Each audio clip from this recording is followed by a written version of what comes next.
Egypt has ruled as the owner of the world's oldest pyramid, until now. A newly discovered structure in Indonesia may predate Egypt by thousands of years. If this is true, it rewrites history. The world's first pyramid was born during the last ice age, and it's now located in the middle of the jungle. At first glance, Gunung Padang does not exactly scream pyramid. It looks more like a big mound with scattered stones tossed all over it. But recent excavations have revealed that far beneath the surface, there are stone structures buried in multiple layers, deeper and much older than anyone expected. We're talking possibly 27,000 years old. This is serious if we're talking about humankind's history. Today, the oldest known ancient society with this kind of building knowledge is probably 11,000 years old and used to occupy the region of modern-day Turkey. We've talked about Göbekli Tepe in some of our previous videos. Gunung Padang has got the scientific community divided and raising big, life-changing questions. You see, the site of Gunung Padang has long been considered sacred by the locals. Many even call it the Mountain of Enlightenment, and still use the site to perform mystical ceremonies. Westerners had no clue this place existed until the late 1800s. That's when a Dutch explorer heard whispers about a strange mountain and went to see it for himself. Just 4 hours south of Jakarta, he found something wild. Stacked terraces connected by rough stone steps, massive flat stones covering the ground, and towering pillars everywhere. To him, it looked like an ancient ceremonial site, maybe even a burial ground. For almost 100 years, mainstream archaeologists simply ignored Gunung Padang. The story resurfaced when a group of farmers brought attention back to the mountain in 1979. By the 80s, researchers finally started digging and found pottery fragments dating back to somewhere between 45 BCE to 22 CE. But here's where this story gets interesting. Some studies suggest the deepest layers of Gunung Padang are between 16 to 27,000 years old. That means this pyramid could have been built during the last ice age. And if that's true, it's older than Egypt's famous pyramids, the ones we thought were the world's first. This whole theory comes from geologist Danny Hillman. His team used ground-penetrating radar, core drilling, and carbon dating to study Gunung Padang, and what they found was pretty wild. According to Hillman, this place is like a giant ancient layer cake, built in stages over thousands of years. The youngest layer is around 3,000 to 4,000 years old. That's roughly the age of the pyramids in Egypt. When you dig a little deeper, you find Unit 2, which was built between 7,500 and 8,000 years ago.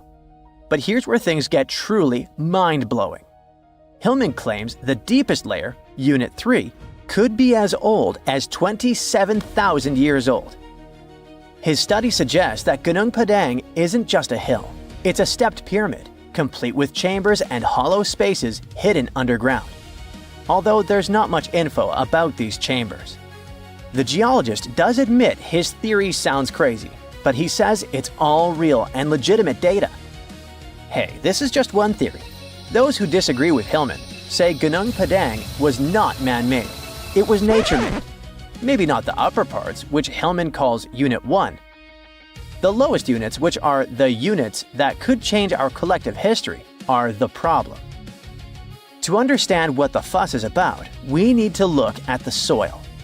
The area that Gunung Padang was built on is filled with volcanoes, which means it sits on top of volcanic soil. Hillman's team drilled into the mound and found something odd. Younger soil wedged between much older rock layers. To them, this was a clear sign that the stones were stacked, not naturally formed. After all, in nature, younger soil doesn't just sink beneath ancient rock. That would be like discovering fresh ink beneath the pages of an ancient manuscript. You know, something doesn't add up unless someone put it there on purpose. However, skeptics such as volcanologist Zoetkenel Braunthal argue that Gunung Padang is not a human-made pyramid, but rather the remains of an ancient volcano. He believes the mixed layers of young soil and old rock are the result of natural erosion and geological processes, not human construction. Volcanic activity can create unusual formations over time, and without clear signs of tools, carvings, or human remains, many experts remain unconvinced. The mystery boils down to this paradox. Are we looking at the ruins of a lost civilization, or are we simply misinterpreting the work of nature? Most archaeologists say that to prove an ancient civilization existed, you first need signs of culture, art, tools, structures, something man-made. That's exactly why archaeologist Dibble, one of Hillman's biggest critics, isn't buying the pyramid theory. He argues that without solid proof of human activity, all we really know is that the soil in the mound is 27,000 years old, and that alone doesn't mean people were building pyramids back then. But here's the thing. The more we dig into ancient history, the more we find that our ancestors were capable of things we never imagined. The idea of advanced civilizations existing during the Ice Age seems far-fetched to many archaeologists. After all, who could have the technology and knowledge to build massive structures like pyramids in such a harsh environment? This is where some researchers, particularly Graham Hancock, come in. Hancock is known for his controversial theories that say that advanced civilizations may have existed during the Ice Age. The last Ice Age lasted from about 2.5 million years ago to roughly 11,700 years ago. During its peak, huge ice sheets covered large parts of North America, Europe, and Asia, making it a challenging time for human survival. Most archaeologists believe that humans during this period were mainly hunter-gatherers, moving from place to place in search of food and shelter. The idea that they had skills to build a massive pyramid-like structure is hard for many to accept. However, researchers like Graham Hancock argue that advanced Ice Age civilizations could have existed and been wiped out by cataclysmic events such as floods caused by melting glaciers. According to Hancock, these ancient cultures may have built monumental structures like pyramids. One of Hancock's most notable books, Fingerprints of the Gods, explores this theory in depth. He looks at evidence from ancient monuments like Egypt's Great Pyramid of Giza and the megalithic structures in South America and suggests that these could be the remnants of a forgotten civilization. Hancock's theories imply that knowledge and skills passed down from this ancient culture were eventually rediscovered and used by later civilizations, like the Egyptians and Mayans. If we apply this to Gunung Padang, the idea becomes even more fascinating. Could this ancient site in Indonesia be a remnant of a long-lost civilization that existed during the last Ice Age? We'll have to keep digging to figure this out. Either way, while scientists debate the origins of Gunung Padang, local myths offer a different explanation.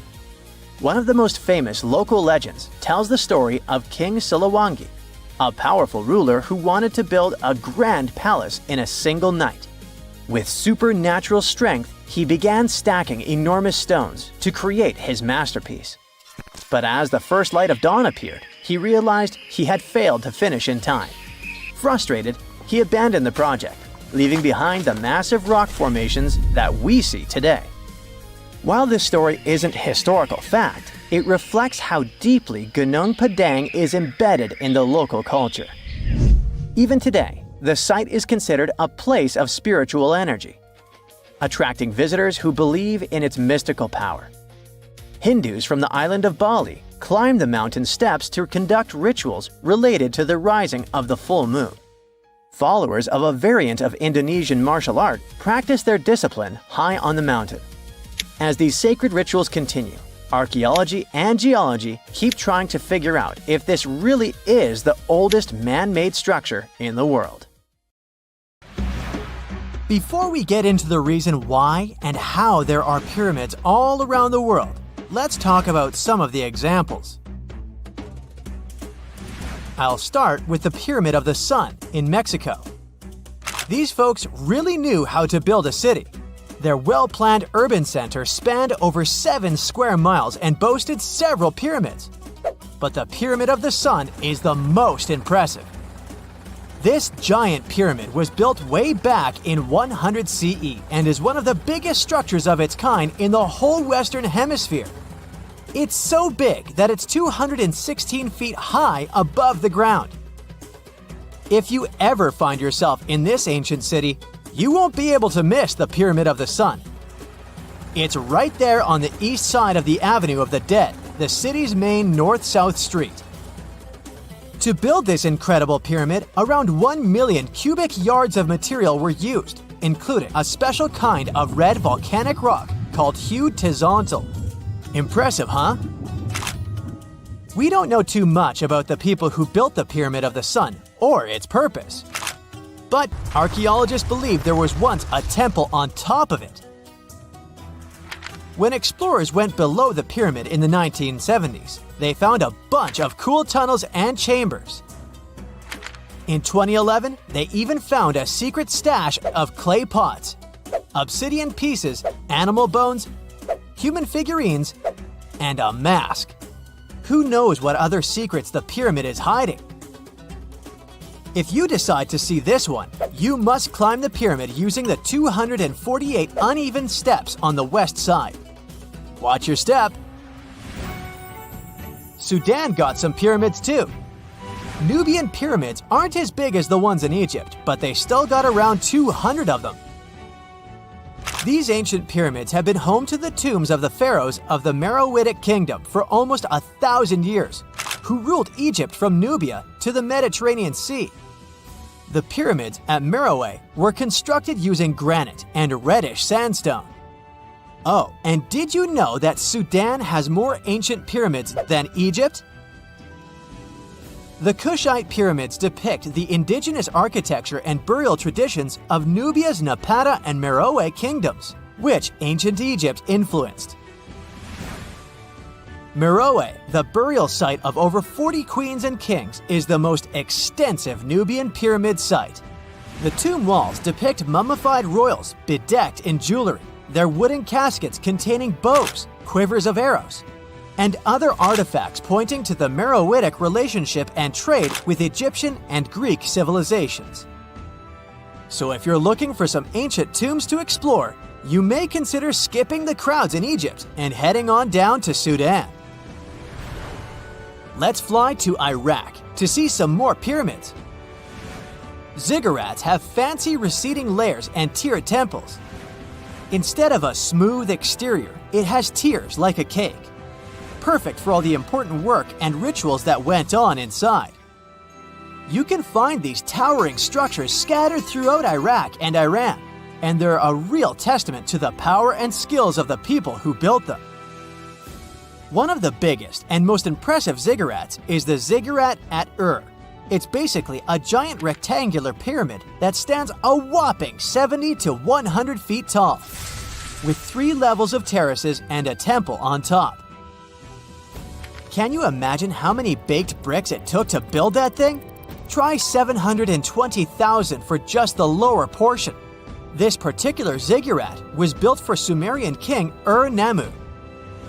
Similar to other ones, this pyramid has been around for thousands of years, so it got a little rough around the edges. Thankfully, the Babylonian king Nebuchadnezzar II and some archaeologists came to the rescue in the 6th and 20th centuries respectively, and now you can find this near Talil Air Base. The ziggurat at Ur was built in 2100 BCE by King Ur-Nammu for the moon deity Nana. It was the tallest building in the city, and you could see it from miles around. It was like the medieval cathedral spire of its day. People would come here to bring their agricultural surplus and get their food allotments and seek spiritual nourishment. Sadly, the Nana temple at the top of the ziggurat didn't survive, but we do have some blue glazed bricks that may have been part of its decoration. The lower parts of the ziggurat are pretty amazing though. The architects even included holes in the temple's baked exterior to let the water evaporate from its core. Since we explored some of the pyramids on our planet, let's take a broader perspective. They can be found in many parts of the world. Egypt has over 100 pyramids, double that number in Sudan, and dozens of others are scattered in the Middle East and China. The Americas have the most pyramids in total, with more pyramids than the rest of the world combined. These pyramids are located in Mexico, Guatemala, Honduras, and El Salvador. Time to know more about the evolution of pyramids through history. The oldest pyramid is in Egypt. This pyramid was a step pyramid, which was created by placing one layer of stone on top of another. The pharaoh Sneferu is credited with creating the pyramid shape we recognize today. During his 45-year reign, he built 3 pyramids. His first 2 attempts failed, but he finally got it right with the Red Pyramid, which is considered the first true pyramid. It was Sneferu's son, Khufu, who built the Great Pyramid of Giza, which was the tallest human-made structure on Earth for almost 4,000 years. Latin American pyramids are similar to early Egyptian step pyramids, but they were built independently, with no knowledge of each other. The pyramids in Sudan were built around 700 BCE and are tall but much narrower than those in Egypt. How in the world did all these civilizations build these things without even texting each other? After all, the Aztecs, Mayans, and ancient Egyptians were about as different as possible. But despite their cultural differences, they all seem to agree on one thing: pyramids were pretty cool. Step pyramids are all around the world because they were the most feasible and stable way to build large and tall structures without access to lighter building materials like wood and metal. The triangular form with a square base is the best way to build a sturdy structure, and having a cube structure would require more material for less height. Now, when it comes to pyramid design, the Egyptian pyramids were like giant triangles with a square base, smooth sides, and a pointy top. On the other hand, the Aztecs and Mayans went for a tiered cake look, with steps leading up to a flat platform on top. So, while all these pyramids share the same basic shape, they have their own unique flair. Each group built its pyramids using different materials, techniques, and slope angles. So while they may have been inspired by each other's work occasionally, they were just doing their own thing. Egyptian pyramids had smooth, angled sides that were designed to help the pharaoh's soul ascend to heaven. The Pyramid of the Sun was built over a series of caves that served as a passageway for the deities. The Maya built the temple of Kukulkan in Chichen Itza to honor the deity Kukulkan, usually represented by a serpent. Nicknamed El Castillo, it has 91 steps on each side, plus a platform. That's 365 steps, one for each day of the Mayan calendar. Tell me, Brightsiders, how were pyramids built? To begin with, humans made them, not a foreign race from space that landed on Earth. You see, one thing that all pyramids have in common is that they were built without advanced tools or even the wheel. It took a lot of people to build them, including skilled laborers and architects.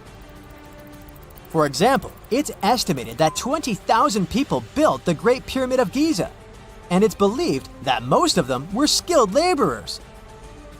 Building pyramids was a massive undertaking that required years of planning and effort. The Great Pyramid at Cholula, Mexico, took 600 years to complete. This just in, the world's oldest pyramid was built during the last ice age. And I'm not even talking about Egypt. I'm saying our ancestors might have spewed a 27,000-year-old pyramid in West Java. Gunung Padang is not exactly shouting pyramid. It's more of a mound with huge scattered stones tossed all over it. But local people seem to revere it, and they have for centuries. It wasn't until recently that the Indonesian authorities decided to excavate a bit deeper to see what all the fuss was about. They ended up finding the remains of a human settlement. It was rather unexpected, since the mound is pretty high up. This excavation could only prove there were humans in the area as far back as 45 BCE, which sounds reasonable. It was up to an Indonesian geologist named Donnie Hillman to prove that Gunung Padang is the world's first pyramid. He used all sorts of new technology to support his claim. Our guy used carbon dating, which digs deep into the earth and takes whole chunks of soil. He found layers and layers of constructions, like he was digging up Rome and finding ancient buildings buried in the ground. His research proved that there had been caverns and even rooms down there, which could only mean one thing: humans. As for the rocks located up in the mound, they were most likely strategically placed by the people who lived there back in the day. They needed a place to meditate, so they arranged things in a harmonious way. Their smooth surfaces wouldn't be the result of years of erosion, but the works of great sculptures, the Michelangelos of their day, let's say. If this is all for real, then human civilizations began way before we think they did. Our ancestors, the Paleolithic humans, didn't have what it took to be considered a civilization, especially not the tools and knowledge to build pyramids. They needed a lot of masonry skills, which weren't all that available during the last ice age. His peers don't share this view, though. They could believe Hillman's theory if he had found evidence such as charcoal and bone fragments, but he didn't. Flint Dibble, another archaeologist, says that without concrete evidence of human activity, there's no proof of an actual pyramid.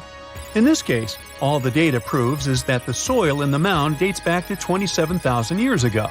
He thinks the rocks on top of the mound just slipped down the hill, like rocks normally do. Only a complex society would have managed to build a stepped pyramid like they claim it was. But according to Bill Farley, an American archaeologist, there's just no reason to believe there were any settlements in Indonesia during the last ice age. Now, just so you know, the oldest known ancient society with this kind of knowledge is probably 11,000 years old and used to occupy the region of modern-day Turkey. Take a look, Turkey's Göbekli Tepe. It's also not a pyramid, but it's the oldest monolithic construction made by humans. Back in the Neolithic period, a lot of people settled there, and there are proofs for it. For example, the walls there are covered in ancient drawings of clothing and wild animals. Until recently, the title of the world's oldest pyramid went to a three-sided construction known as the Djoser Pyramid in Egypt. Djoser is located just a few miles south of the Giza complex in a town called Saqqara. It made its way to popular culture more than once. In the 18th century, it became a common feature in European paintings. Young men from the cultural elite did a grand tour around the world, and Saqqara was at the top of their list. It was also featured in the video game Assassin's Creed, with a digital representation way more accurate than many historical drawings of the thing. That was kind of a big deal in ancient Egypt, to build pyramids for kings to spend their afterlives. And if you thought the Khufu pyramid was the oldest one in the world, well, Djoser was built 70 years ahead of that time. The development of new technology has allowed archaeologists to make groundbreaking discoveries, and a new, or should I say ancient pyramid in South America might win the title in dispute. It turns out that pyramids were also pretty fashionable in the Americas in the old days.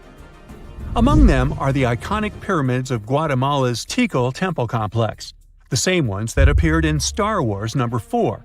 But to find the oldest pyramid in the Americas, one would have to travel to Peru.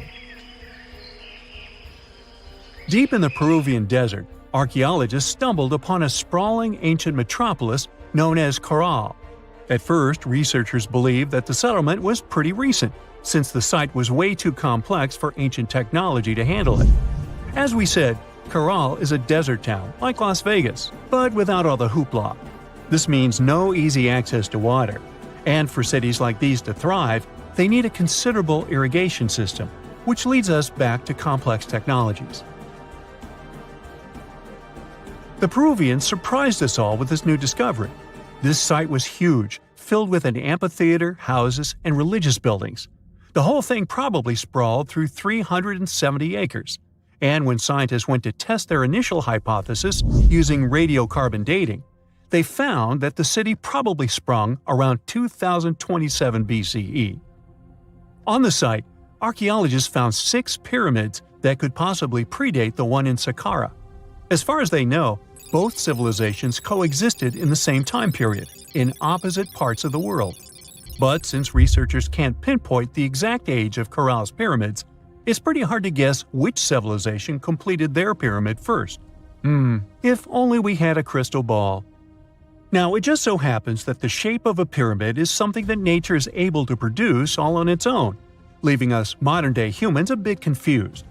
A classic example is the Japanese site of Yaonagani, which also goes by the name of Japan's Atlantis. The entire monument is about the size of 5 football fields and the height of a 5-story building. Explorers and scientists believe that Yaonagani dates back to 10,000 years ago. For Japan's top marine geologist, Professor Masaki Kimura, Yaonagani is the heritage of a lost civilization. Kimura has dived into exploring the ruins over 100 times over the past 10 years. To him, there are clear signs of human activity down there. Check out this triangular-shaped pool on the monument's surface. Kimura thinks it's actual proof of humans, because this triangle-shaped concave is a historical symbol of water fountains in the region. As it happens with a lot of these cases, not all scientists are convinced the same. For many, Yaonagani is probably the result of thousands of years of erosion, and the fact that the monument is composed of one massive rock leads them to believe it is not really human-made. Sure, these huge basalt columns may look like the ruins of a palace, but they're most likely the result of the intense volcanic activity in the region. And speaking of natural formations that really look like a human made it, a pyramid on Mars has been a hot topic lately. Humans have been keenly trying to prove that there is life on Mars for quite some time. But some are stretching it really far, saying that little green or gray people built a pyramid on the planet to try and build their own civilization. This picture was taken over a decade ago by the Mars Reconnaissance Orbiter, the MRO, but it started to resurface recently. It shows what looks like a 3-sided pyramid. Some people claim that the smooth side of the pyramid could only be the effect of otherworldly work. Then science comes along and explains that Mars is home to one of the deepest canyon systems in the whole solar system. The so-called pyramid is located in what is known as the Kandor-Chasma region.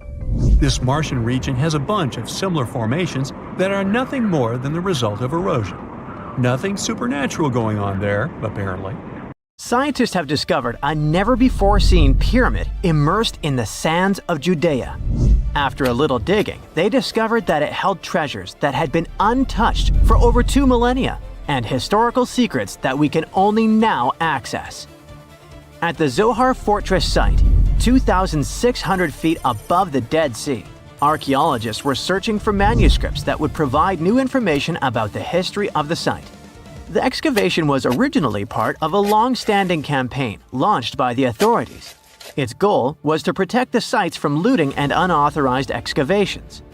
What they didn't expect was to find a pyramid-shaped structure built on top of a hill, made of hand-cut stones, each weighing hundreds of pounds. At first, the experts thought it was just a tomb, but they soon noticed the shape of the original walls and understood that the mound was a construction. They immediately realized that someone had dug into the top of the structure, probably looters who had spotted something valuable there. Luckily, most of the structure was still buried in sand, so the most valuable finds were hidden from sight. In the first week of excavation, volunteers found fragments of papyrus, bronze vases, and even ancient furniture, which were exceptionally well preserved. The desert climate had been a great ally in preserving those artifacts over the millennia. With little humidity in the air, mold cannot form. So, organic materials such as wood and fibers are protected from cracking and deformation. Hypotheses suggested that the pyramid had been built during the First Temple period. However, new discoveries have shown that it's more recent, from the Hellenistic period. Considering this and the fact that the structure dates back 2,200 years, it's believed that it probably appeared shortly after the death of Alexander the Great, the famous ancient Greek king of Macedonia. At that time, his generals divided the former Seleucid Empire. Ptolemy took control of Egypt and the surrounding regions, including the Dead Sea area, while Seleucus took control of the north, which is now part of the Middle East. It's still not known for sure whether the pyramid was built under the rule of the Ptolemaics or the Seleucids. Both Ptolemaic coins and coins from the Seleucid kingdom have been found at the site. Even so, many scholars believe it was built when the region was under Ptolemaic control. Evidence also suggests that the building, despite its longevity, collapsed at some point. But that's not why it was abandoned by the ancient Egyptians, which begs the question of what purpose it was built for. Some believe it was used as a tomb due to its picturesque location on top of a hill. Others believed it may have served as a historical monument. However, one of the strongest theories is that the pyramid was a guard tower, protecting an important trade route along which salt and bitumen resources from the Dead Sea were transported to coastal ports. They also believe it may have been used by Ptolemaic officials to collect taxes from travelers. It would be something equivalent to our modern-day toll booths, or even port inspection agencies. Although the contents of the papyrus documents remain a mystery, it seems very likely they were written using the Greek alphabet, and some experts believe that they may have been tax documents, which would make perfect sense, given the theory that the pyramid was a guard tower. The team calls it a fascinating historical mystery that the dig is helping to unravel, but the find is just a grain of sand in an entire desert. The dig is part of a larger project that's been going on for a long time. And in the last 8 years alone, it has scanned 111 miles of desert cliffs and identified approximately 900 caves within that radius. Using rappelling equipment, advanced technology, and specialized documentation methods, archaeologists discovered thousands of rare items, such as hidden scrolls, woodworking tools, carpets, leather goods, and even treasures. For them, the Judean desert is an ancient vault just waiting to be opened to reveal its secrets. A few years before they found the mysterious pyramid, they discovered a cave that had served as a refuge for Jewish rebels almost 1900 years ago. The site was about 262 feet from the top of a cliff, and because of its difficult access, it hadn't been explored yet. Inside, they found previously unpublished fragments of the Dead Sea Scrolls that contained religious passages written in Greek. 11 lines of text were reconstructed thanks to the good condition of the papyri. So, scientists were able to identify their etymological content. Probably the best thing, there was no problem with preservation. Thanks to the dry and hot conditions of the desert, the artifacts were in impeccable condition. And there were other historical treasures there. The teams found rare coins, a partially mummified skeleton over 6,000 years old, with skin, tendons, and even strands of hair. There was also a giant basket made of plant fibers, considered the oldest in the world, more than 10,000 years old. With a capacity of up to 26 gallons, it was made about 1,000 years before the invention of ceramics. Speaking of historical treasures, there's another one that has caught the attention of the scientific community. A small piece of fabric that is around 3,800 years old. But it's more than just simple fabric. Dyed with the rare scarlet paint mentioned many times in ancient religious texts, this find is the oldest known evidence of fabric painted with a dye made from insects, known as scarlet worms. This is where the intense red hue comes from. It was a highly valued color, like royal blue and purple, because those insects lived in oak trees and could only be harvested for a short period during the year. So, those dyes were reserved for sacred fabrics, such as priests' clothes, marking status and religious importance. And although this discovery had great significance for archaeology, its size was actually tiny, measuring less than 1 inch. The fragment was discovered in 2016 during excavations in the so-called Cave of Skulls, but it's not known exactly how this fabric got there. According to experts, it's evidence that people knew how to dye wool fibers already 3,800 years ago or so. It also provides us with proof that the ancient textile industry already used animals at about the same time people began to create written sources. Fabrics painted using this type of dye were recorded in more recent periods. But what makes this piece really special is the fact that it is much older than any other. Another important discovery was made in 1980, when scientists found a seed that was over 1,000 years old, which turned into a mysterious tree named Sheba. They spent 14 years cultivating this plant, which is now about 10 feet tall, only to discover later that it could belong to an extinct lineage of trees that had grown in the region. The seed dates back to a period between 993 and 1202 CE, and they believe that Sheba may be a biblical tree commonly associated with healing. Although it's not been possible to identify the exact species, since the tree hasn't flowered, we know that it belongs to the genus Commiphora, which is related to famous African plants, such as the myrrh tree. But time has revealed something even more special. Its leaves and resins are rich in compounds that have medicinal, antioxidant, and even skin-soothing properties. This means that the tree may represent a forgotten lineage whose resin had medicinal value and was mentioned in ancient texts. This brings to light how ancient people dealt with botanical medicine. The story goes that two Mayan twin boys loved to play ball. Sure, they were really good at it, but they also made a lot of noise when playing. The lords of the underworld soon became bothered by the sound and summoned the two boys to the underworld, a place the Mayans called Xibalba. As soon as the boys reached their gloomy destination, the lords of the underworld began putting them through a series of tests. Soon enough, the inexperienced twin boys failed the tests and lost their lives. But this was not in vain. This sad event resulted in the appearance of a beautiful fruit tree.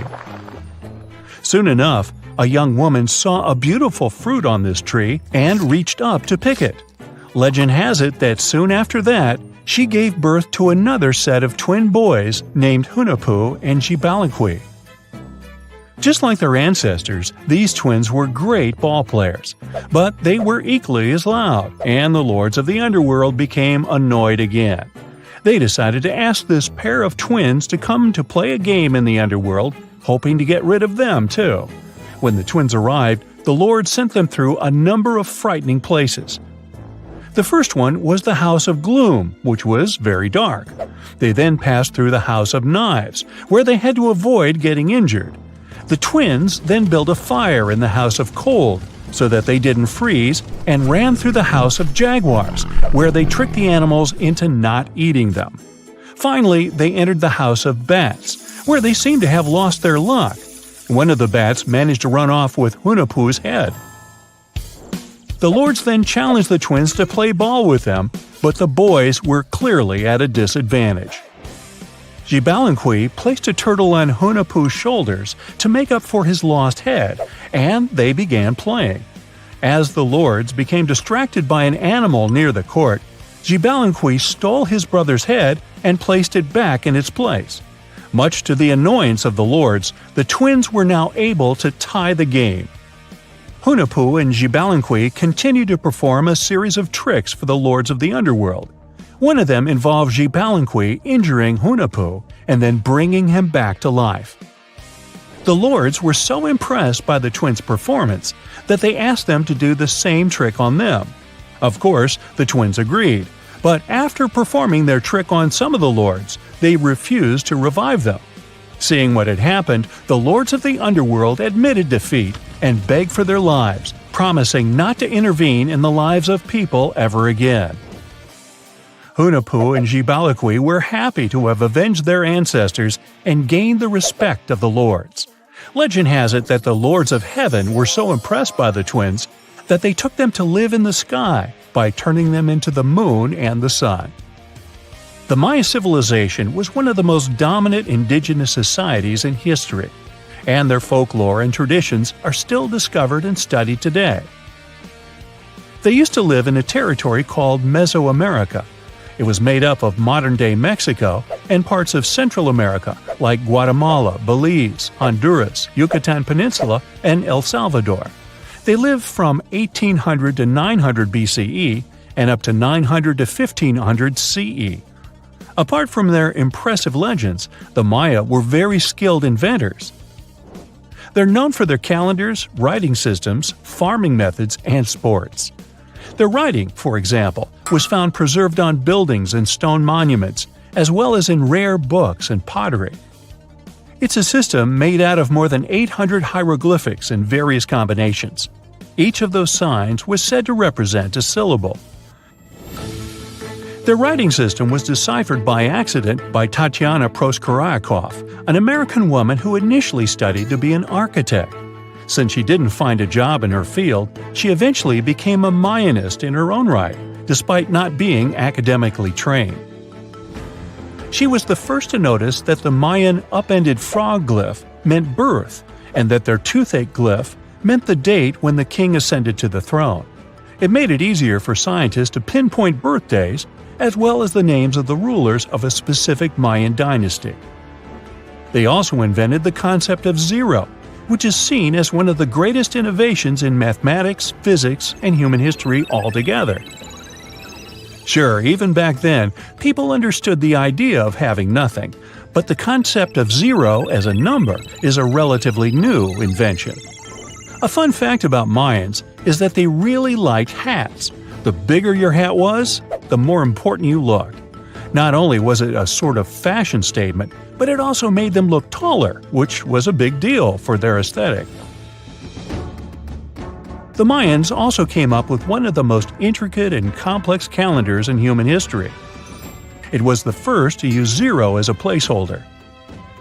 Their calendar ended on December 21st, 2012, which led some people to believe that it translated to the end of the world. Obviously, that was not the case.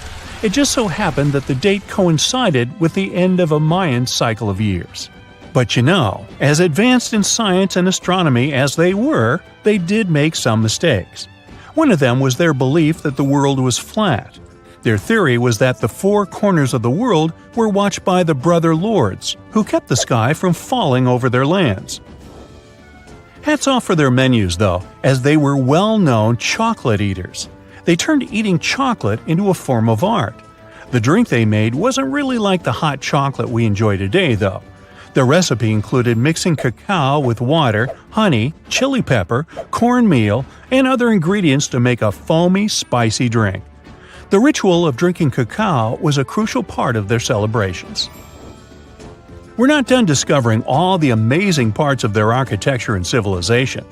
It was only a few years ago that a Maya pyramid was found at Tonina, in the Mexican state of Chiapas. It was estimated to be more than 1,000 years old. The reason why it escaped archaeologists for so long was that it lay hidden under what was believed to be a natural hill.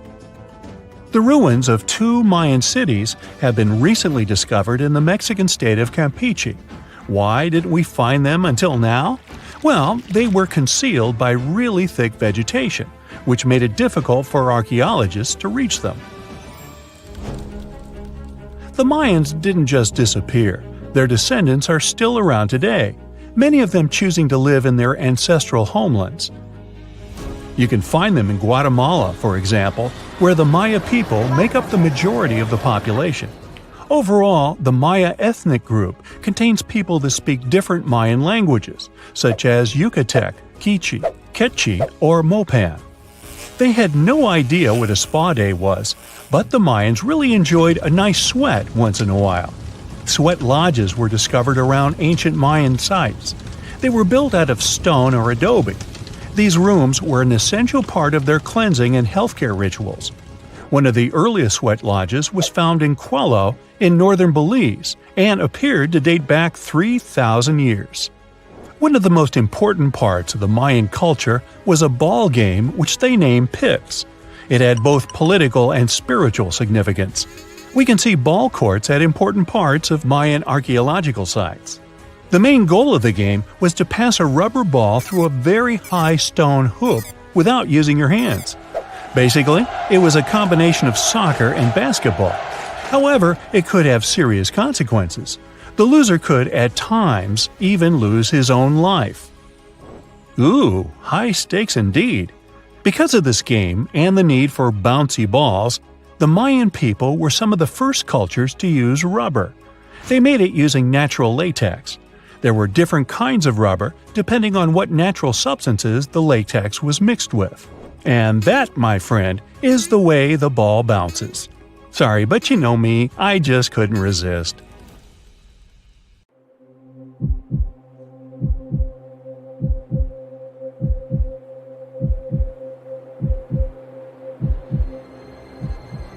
Leave it to people wandering on Google Earth to stumble upon the world's newest and weirdest places ever. Like this mysterious pyramid discovered in Antarctica. Soon enough, the internet blew up with all sorts of theories regarding this unusual shape. Could it be a sign from a different life form? Is this pyramid indeed natural, or is it man-made? For starters, it's not the first time we've discovered a pyramid in the Antarctic. The first one was observed by the British Antarctic expedition in the 1910s, and kept secret for a long time. Its discovery being kept hidden only added to the mystery. A second such structure was discovered in 2016, which further increased the interest in the matter. The mystery was soon enough deciphered by scientists. These formations are just mountains. They're located near the Ellsworth Mountains, a range over 250 miles long, so they're just mountain peaks that have broken through the ice sheet. As for their particular shape, it's just a coincidence. Pyramids are found throughout nature. The Matterhorn in the Alps and Mount Ballenstinder in Iceland, for example, are quite similar in terms of shape. As for the official name of these peaks, they're called nunataks, or peaks of rock peeking through a glacier or an ice sheet. Antarctica has way more incredible features, like the fact that it's home of 60 to 90% of the world's fresh water. That's because its ice sheet is the biggest on our planet, stretching across 5.4 million square miles. I'll spare you the calculations, but that leaves only 1% of the continent ice-free. Antarctica's ice reaches 2.7 miles thick at its deepest point, meaning half the height of Mount Everest. Should it ever melt completely, our sea levels would rise to roughly 200 feet. It wasn't always this cold, though. At some point in our planet's history, Antarctica had some average temperatures as the city of Melbourne has today. It took a lot of research, but scientists figured out that Antarctica's temperatures could have reached up to 62.6 degrees Fahrenheit. Sure, that was 40 to 50 million years ago, but if you think about it, it was at the same time when dinosaurs roamed our Earth. Time is also different on this icy continent. All the lines of longitude that help us calculate different time zones merge into a single point at the South Pole. Here, there are 6 months of daylight in the summer, followed by 6 months of complete darkness during the colder season. So, scientists working here stay, on average, in the same time zone they've come from.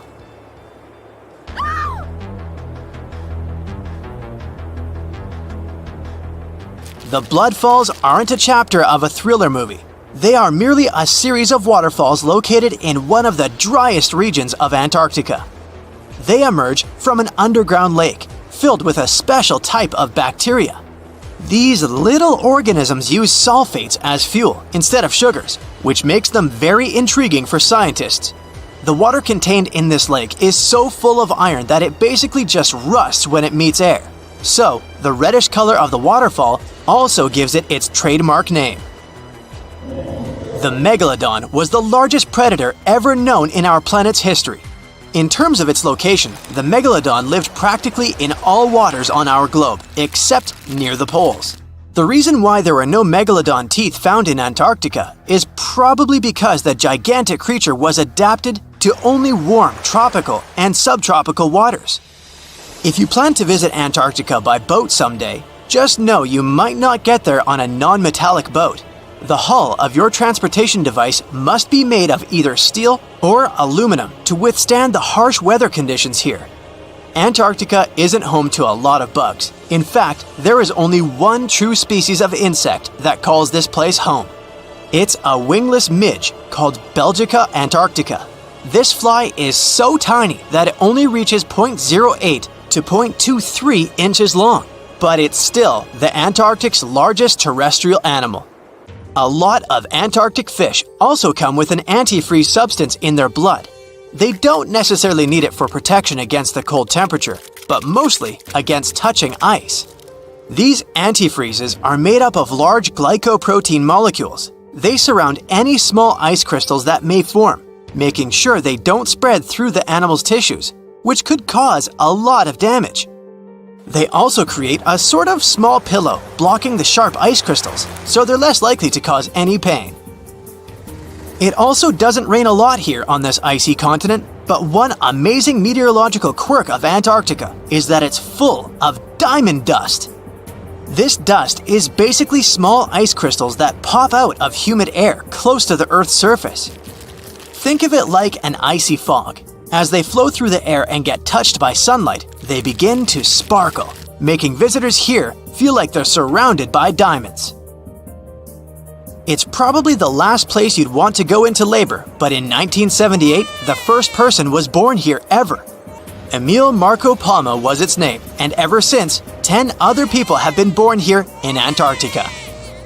There's a lake on this icy continent that is so full of salt, it makes it impossible for it to freeze over, even if temperatures can go as low as 5 degrees Fahrenheit. That's because pure water freezes at 32 degrees Fahrenheit. Water that has salt in it, or any other substance for that matter, will freeze, but at a way lower temperature.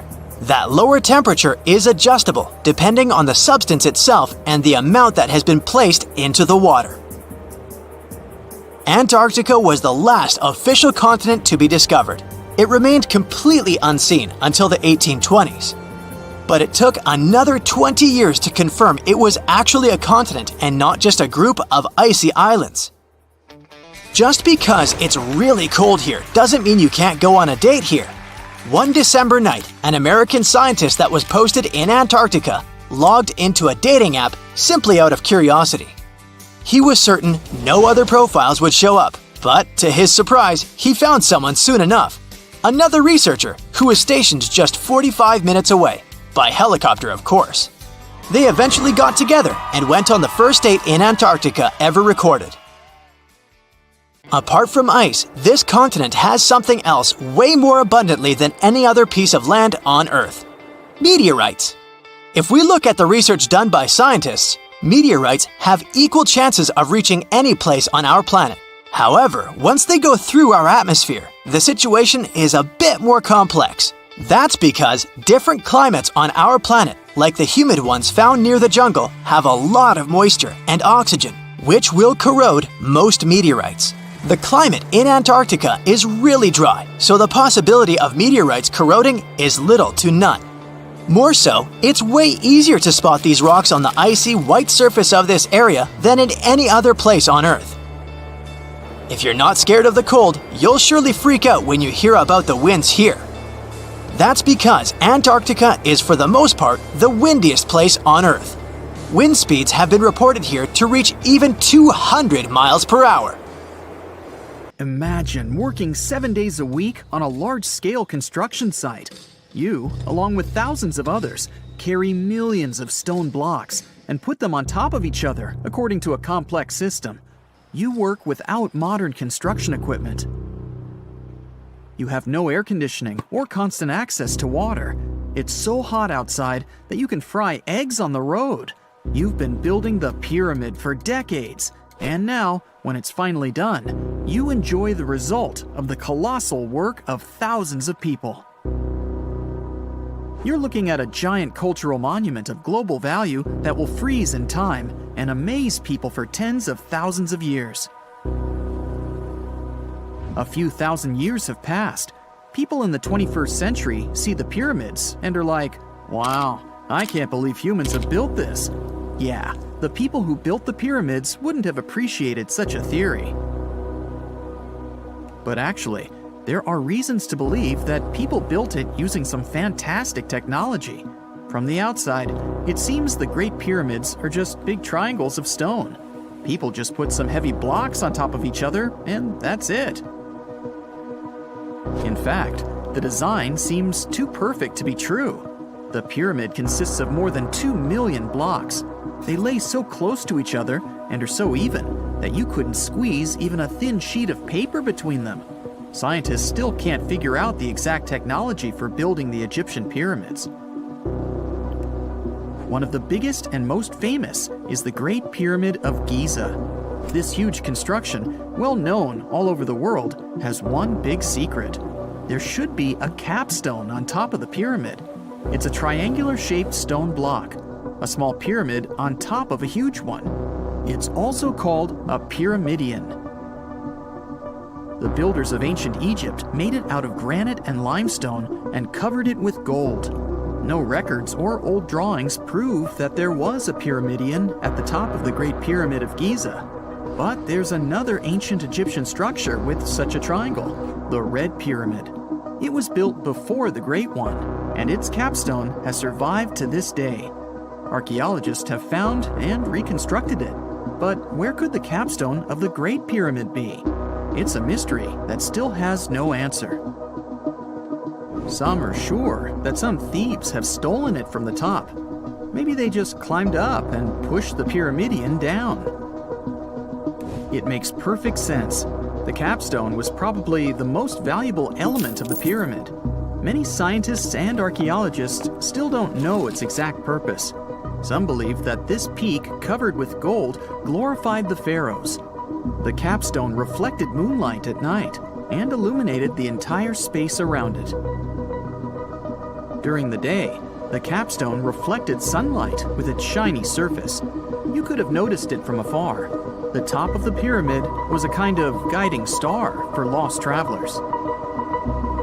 All other stone blocks of the pyramid consist of limestone. People polished them to make them look shiny. In the past, they were even glowing and reflected light. You could see glowing pyramids from space, although they looked like tiny lights. Over thousands of years, winds, sandstorms, and rains have changed the pyramid's appearance. If people had taken care of them all this time, they would have looked like something out of science fiction movies, or the pyramids from Las Vegas. But unfortunately, we will never see their original appearance. Some archaeologists and scientists believe that the capstone could absorb the sun's energy and distribute it evenly throughout the pyramid. No one knows precisely why the Egyptians needed this technology. There's a theory the pyramids are ancient energy systems. The pharaohs applied this energy to use some unique technologies that were more advanced than all the achievements of the 21st century. And the triangular shape of the pyramids was ideal for boosting this electromagnetic energy. In theory, solar radiation, or electromagnetic forces, accumulated at the top of the pyramid, filled the inner rooms, and then went down the walls to the base. Any surface distortion could prevent the flow from spreading, so they had to create a perfectly smooth surface. That's why they installed the blocks so that nobody could squeeze a needle or razor blade between them. Many people believe in this theory because they built the pyramids from limestone.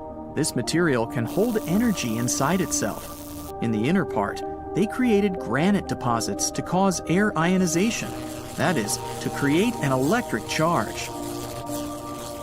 They also dug channels under the pyramid for water to transmit electricity. And at the top, they put a gold capstone, the best conductor of electricity. So, this is how you get a great power generator. Different cultures used similar technologies to create electricity all over the world. But these are all theories. If it had been working, humanity would have used these technologies today.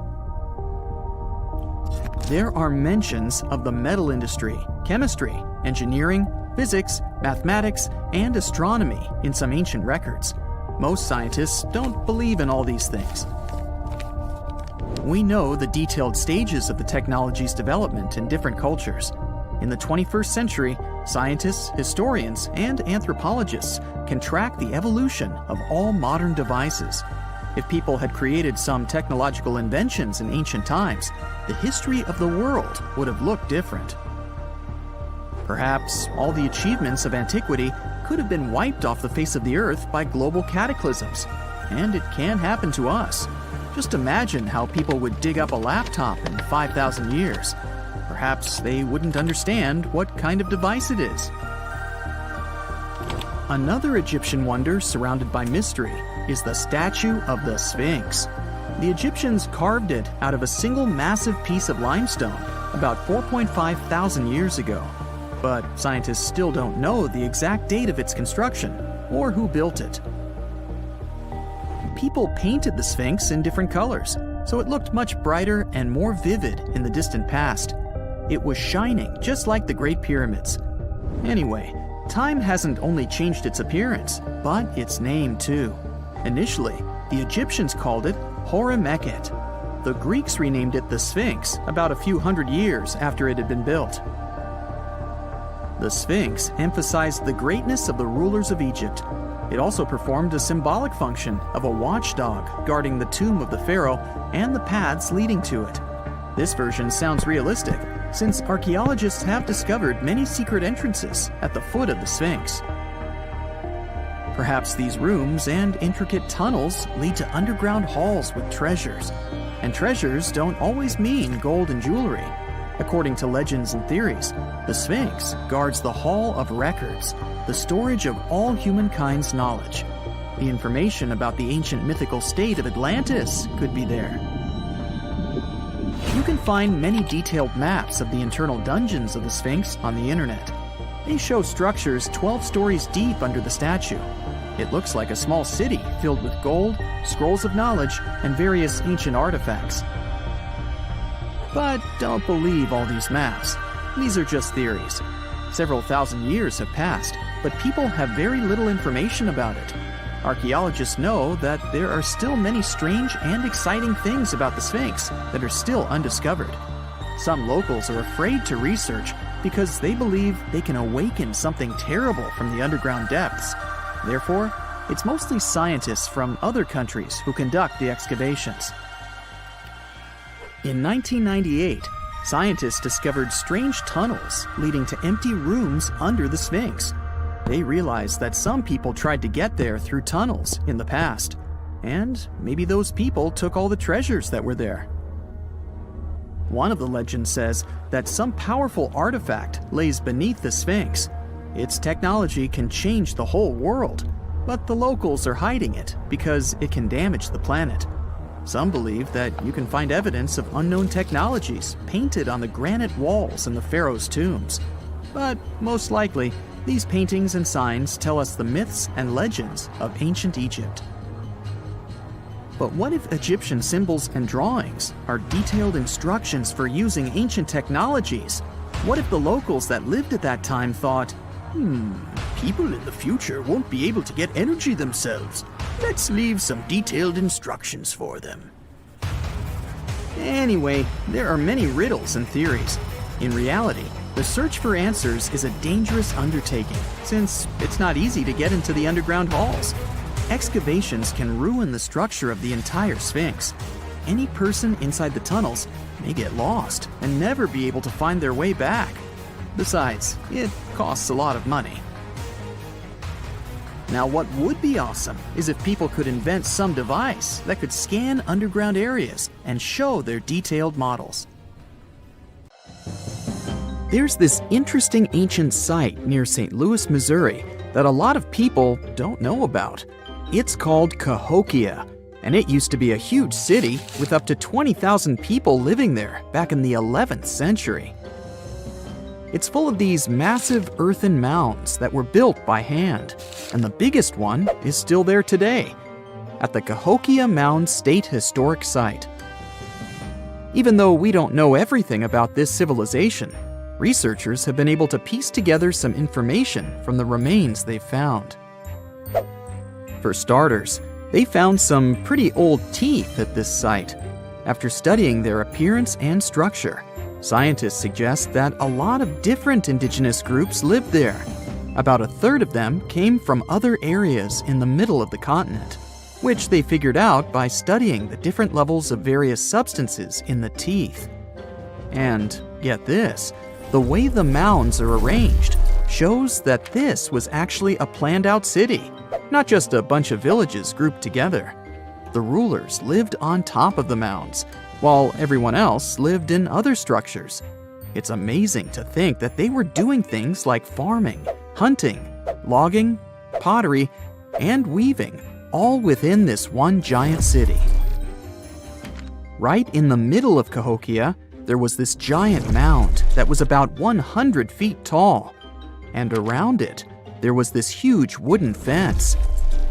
Inside the fence was the city center, which had a big open space called a plaza. Archaeologists think that the plaza was designed to represent the 4 cardinal directions of the world. It was like the people who built it wanted to create a place that was in harmony with the universe. The center of the city was where they held ceremonies and events, and it was such a big deal that people from outside Cahokia would come to be a part of them too. What became of this city? Hard to tell.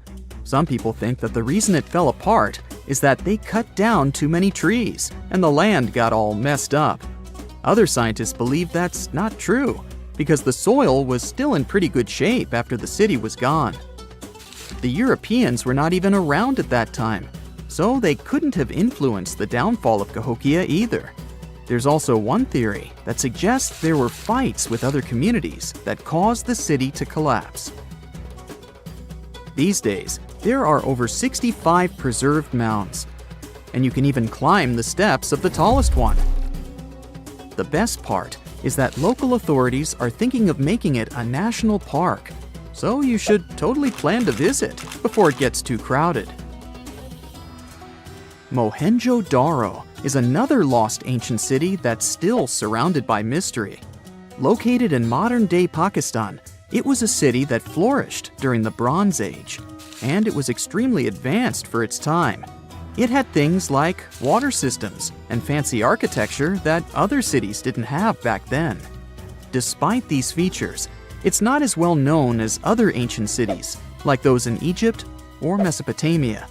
What's even weirder is that at some point, the city was abandoned, and no one knows why.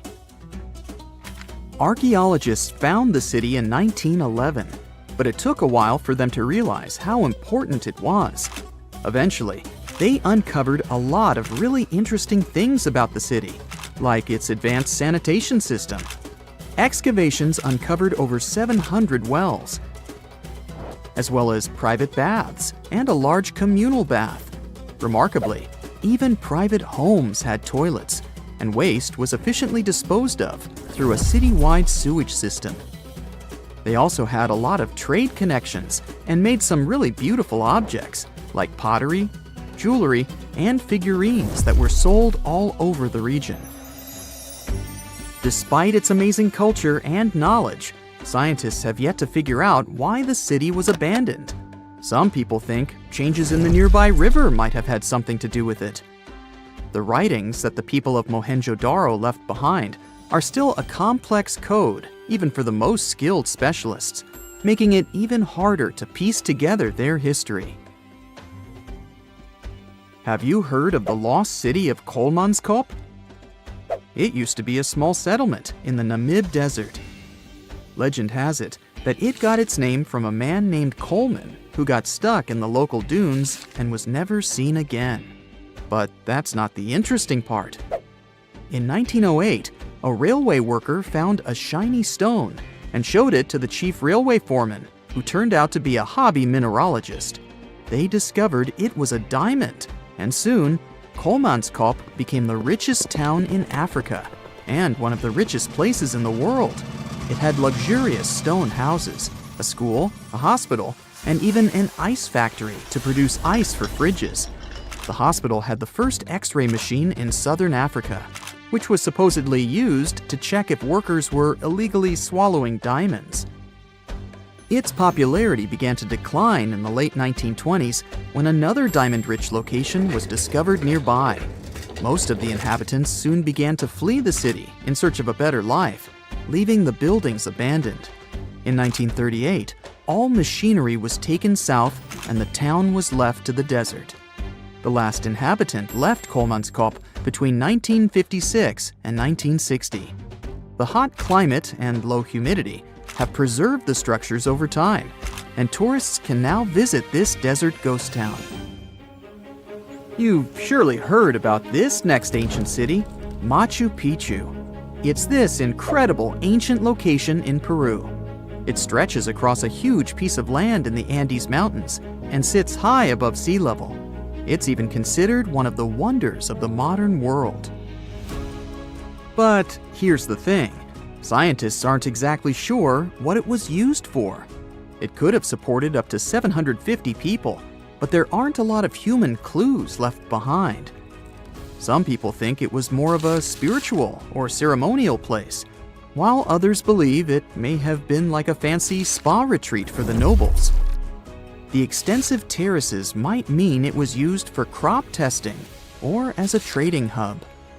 And there's even a theory that it was used as a prison because they found a cell-like area too. It's amazing that even today, archaeologists and historians are still puzzled about how it was built. Did you know that they probably didn't even use wheels for transportation? And those massive granite rocks were somehow pushed up the steep Andean mountains, even though most of them weighed a lot. Some historians think that hundreds of people worked together to push each rock up the peak. The huge stones at Machu Picchu are also so close together that you can't see any cracks between them. It's pretty cool because it also makes the area safe during earthquakes, which is important since Peru is a shaky country. But how did the stones stay put during all those quakes? They actually move a little bit, but then they go back to their original spot, almost like they're dancing. Some people think wet wooden wedges were used to keep them in place, but that doesn't really add up, considering how big the structures are. Locals back then also seem to have built Machu Picchu without using any pack animals or iron tools. They had to sculpt and put everything together using mostly their hands. Plus, the citadel is built on a fault, so they had to move a bunch of stone and earth to make it flat. Scientists also think that the real construction is actually underground because of the deep foundations and drainage system. In fact, there's a hidden water system that was just recently discovered using 3D scanning. They didn't even use mortar to put the granite blocks together. They were so precise that you can't even fit a sheet of paper between them. One theory suggests that people that lived there used stone tools made of a harder material than the stone they were cutting. The year is 2160. The place, the Pacific Ocean off the coast of Japan. The ocean seems calm, at least the surface does. The ocean floor is cracking right now. Boom! The earth opens up, magma shoots out. The crack in the ocean floor triggers an earthquake, and a massive amount of energy shoots into the ocean. And now for gravity to get involved. It pulls the water down and makes it move faster and faster. It's a tsunami. A wave as high as a skyscraper plows toward Tokyo at 500 miles per hour. That's millions of tons of water. It would be awesome to take a picture of it, but there's no time to admire the power of nature. The tsunami's about to hit Tokyo Bay. The tsunami smashes ashore and starts attacking the largest structure on the planet, the Tokyo Pyramid Metropolis. It's 6,600 feet tall. That's 5 times the height of the Empire State Building. Imagine if the entire population of Denver, Colorado lived and worked in one building. The Tokyo Pyramid Metropolis, TPM, can handle 750,000 people at a time. Incredibly, the structure withstands the impact, and most of the tsunami's energy seems to have just disappeared. This time, engineering stands up to nature. TPM was built by the Shimizu Corporation, which was founded in 1804. The pyramid is the most stable structure around. If you don't believe me, go to Egypt and see the Great Pyramid of Giza. It's lasted 4,500 years and it's still going strong. The TPM is built on water and consists of 204 individual pyramids. They look like bunches of grapes stacked on top of each other, 8 tiers in all. Only in this case, each grape is the size of a Vegas casino. The TPM's actually hollow. That's how it defends itself against typhoons and tsunamis. It doesn't meet the wind and waves head-on, but lets all that energy just pass right through it. Robots and autonomous control systems run this place. It runs on solar, wind, and wave energy. The pyramids are connected by passages, all in all about 85 miles worth. They connect everything and are maintained by AI that always finds you the fastest way to get from Pyramid A to Pyramid B. The TPA's obviously the city of the future, but human tech isn't quite ready for it just yet. Originally, engineers decided to install the pyramid on 36 columns, all dug into the ocean bed. If you build a pyramid that size out of steel and concrete, you'd be looking at 50 million tons of load press in on itself. The TPM would have collapsed under its own weight and imploded into the ocean. They needed something 1,000 times lighter than concrete and stronger than steel. So, what's this futuristic material? Look at this old guy. It's the first car on the planet with an internal combustion engine.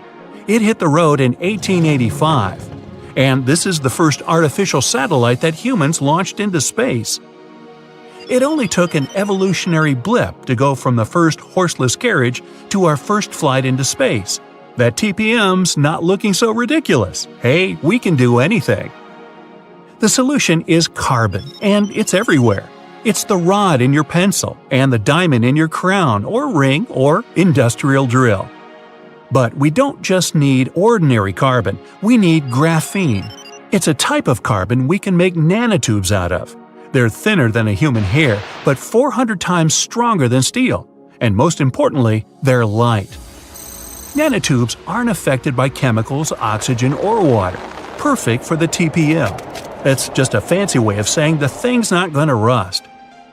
Shimizu has plans for a power station on the moon, an underwater city, transforming the Sahara Desert into a huge oasis, and much more. But they aren't the only ones changing the planet. The Netherlands is the size of 2 New Jerseys, and about 30% of it is below sea level. To protect their country from water, the Dutch built dams, lots of them. But that's just defense. In 1986, they decided to go on offense and take back some of the land from the sea. The first dam was 19 miles long. It basically turned a bay into a lake. The second dam sealed the deal. After 42 years of work, the Netherlands got itself a whole new province, larger than Los Angeles. Humans have done the same thing all over the world, like in Hong Kong, the Philippines, Italy. Hey, take that, water! What about building stuff on land that's already land? Before NASA's missions to Mars, the most expensive project in history was the construction of the interstate highway system in the United States. It took about 35 years to finish. In today's money, it cost about $530 billion. All that cash bought 46,000 miles of road. That's almost 2 times around the globe. There are over 270 million vehicles in the U.S., more than Japan, Brazil, India, and Germany combined. But in terms of sheer effort, the roads of Rome were way more impressive. Over 2,000 years before the first automobile, the Romans built a huge network of roads, 50,000 miles long. They connected Ireland with Egypt and Turkey with Spain. The roads were pretty safe, and travelers could stay in hotels, dine in cafes, or mail a letter at the nearest post office. Only about 30% of the Earth's surface is land. The world's oceans, rivers, and lakes are full of life, and it seemed like a ridiculous task to catalog everything living in there.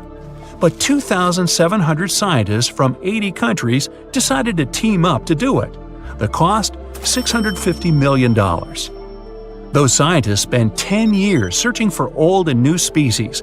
It was one of the biggest science projects ever attempted. They even discovered about 6,000 new species of fish, squid, and algae. The Great Wall of China is huge. 13,000 miles of walls, natural barriers, and trenches. That's about 2 times the distance from Alaska to Australia. They built it over a period of 2,000 years, with no trucks, bulldozers, electricity. Just raw people power.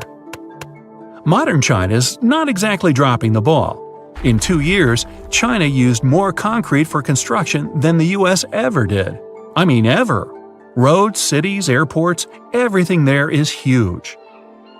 The Three Gorges Dam is definitely the new Great Wall of China. Over 7,600 feet long and 600 feet high. You're looking at 3 times more concrete and steel than the Hoover Dam. It's the largest concrete structure in the world and cost about $37 billion. More than 1 million people had to pack up and move to make way for it. Switzerland has the longest and deepest railway tunnel on the planet. Under the snowy Alps, builders dug 35 miles of tunnels. Every day, 200 freight and passenger trains pass through it. The amount of rock they took out to make the tunnel is about the same as 5 Great Pyramids. The whole thing cost about $12 billion. Egypt's one of the oldest nations on the planet, but now they're building one of the newest cities. It's going to be about the size of Singapore and filled with 6 million lucky people. There's going to be apartments, government buildings, entertainment, even an opera house. Oh, and a park that'll make Central Park look like someone's backyard. When it's finished, it'll be Egypt's new capital. So why bother? Well, by 2050, Cairo's going to have about 40 million people in it. Looks like they'll need more than one new city. The first flights to the moon cost about $280 billion in today's money. But SpaceX isn't letting price get in its way. The company plans to build a colony on Mars with a population of 1 million by 2050. They claim that once the program starts, you'll be able to buy a ticket to Mars for as little as $100,000. But the biggest science project ever is definitely the International Space Station.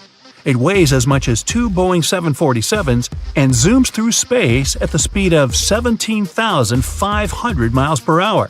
That pencils out to be 5 miles per second. The station orbits the Earth 16 times per day, and it doesn't come cheap. Luckily, a whole bunch of countries share the bill, but it's definitely the most expensive room service anywhere in the galaxy.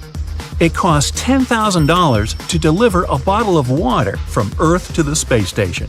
Hey, at that price, I think it's important to ask, sparkling or still? If someone finally invents time travel and you hop on a trip to the past, you won't recognize many of the things you know and love today. The Statue of Liberty and the Egyptian pyramids, some basic gadgets like the remote control and your laptop, and even the corn you have for lunch have all changed beyond recognition. When the pyramids were originally built in ancient Egypt and Giza and other places, they didn't look sandy brown at all. All of them were covered with white limestone. If you had seen them under the hot African sun, you'd have to look away. That's how smooth and shiny they were. Builders used around 6 million tons of this material for the Great Pyramid of Giza alone. It's the largest one you can still see on your trip to Egypt. The local rules were quite a thrifty crowd, and they reused some of the casing stones for other construction projects. A massive earthquake in the 14th century has also loosened some of the stones, so you won't see a lot of limestone, but some of it is still there, on top of the Pyramid of Khafre in Giza. It looks like it has a second peak on top of the first. In ancient times, all pyramids used to have capstones called pyramidions, covered in a mix of gold and silver. Most of them have been lost over the centuries, but you can still see a few of them at museums. They show images of Egyptian deities.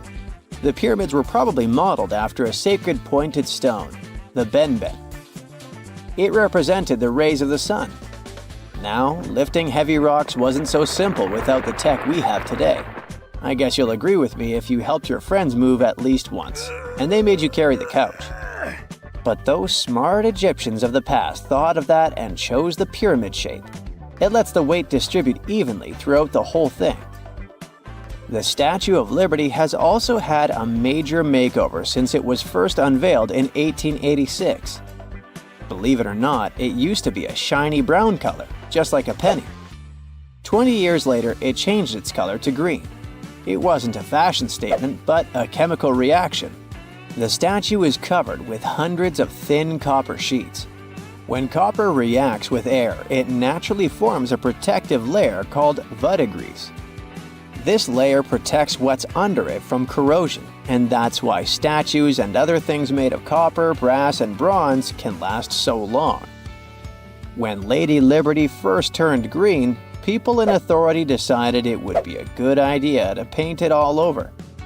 It was way before social media, so you couldn't just drop an angry comment under the post describing the idea. But they wrote about it in the local newspapers, and the public didn't love the idea. Then the Times interviewed a copper and bronze manufacturer, and he confirmed they shouldn't repaint it, because removing the protective layer would mean destroying the statue. Over the years, people have suggested painting Lady Liberty several times, but no one has ever done it. I don't know about you, but I can't imagine that lady in any other color, so I guess it's for the better. You love bananas as much as I do? Next time you enjoy a juicy soft one, remember you gotta thank selective breeding for that texture.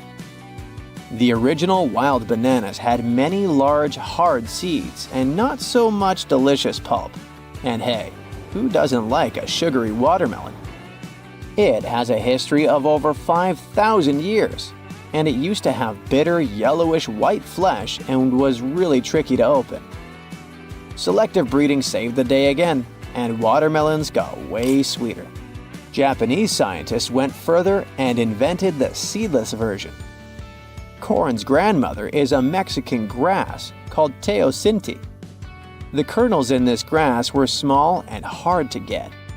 Farmers from many thousands of years ago saved the seeds only of those plants that were larger or tastier, or with kernels that were easier to grind.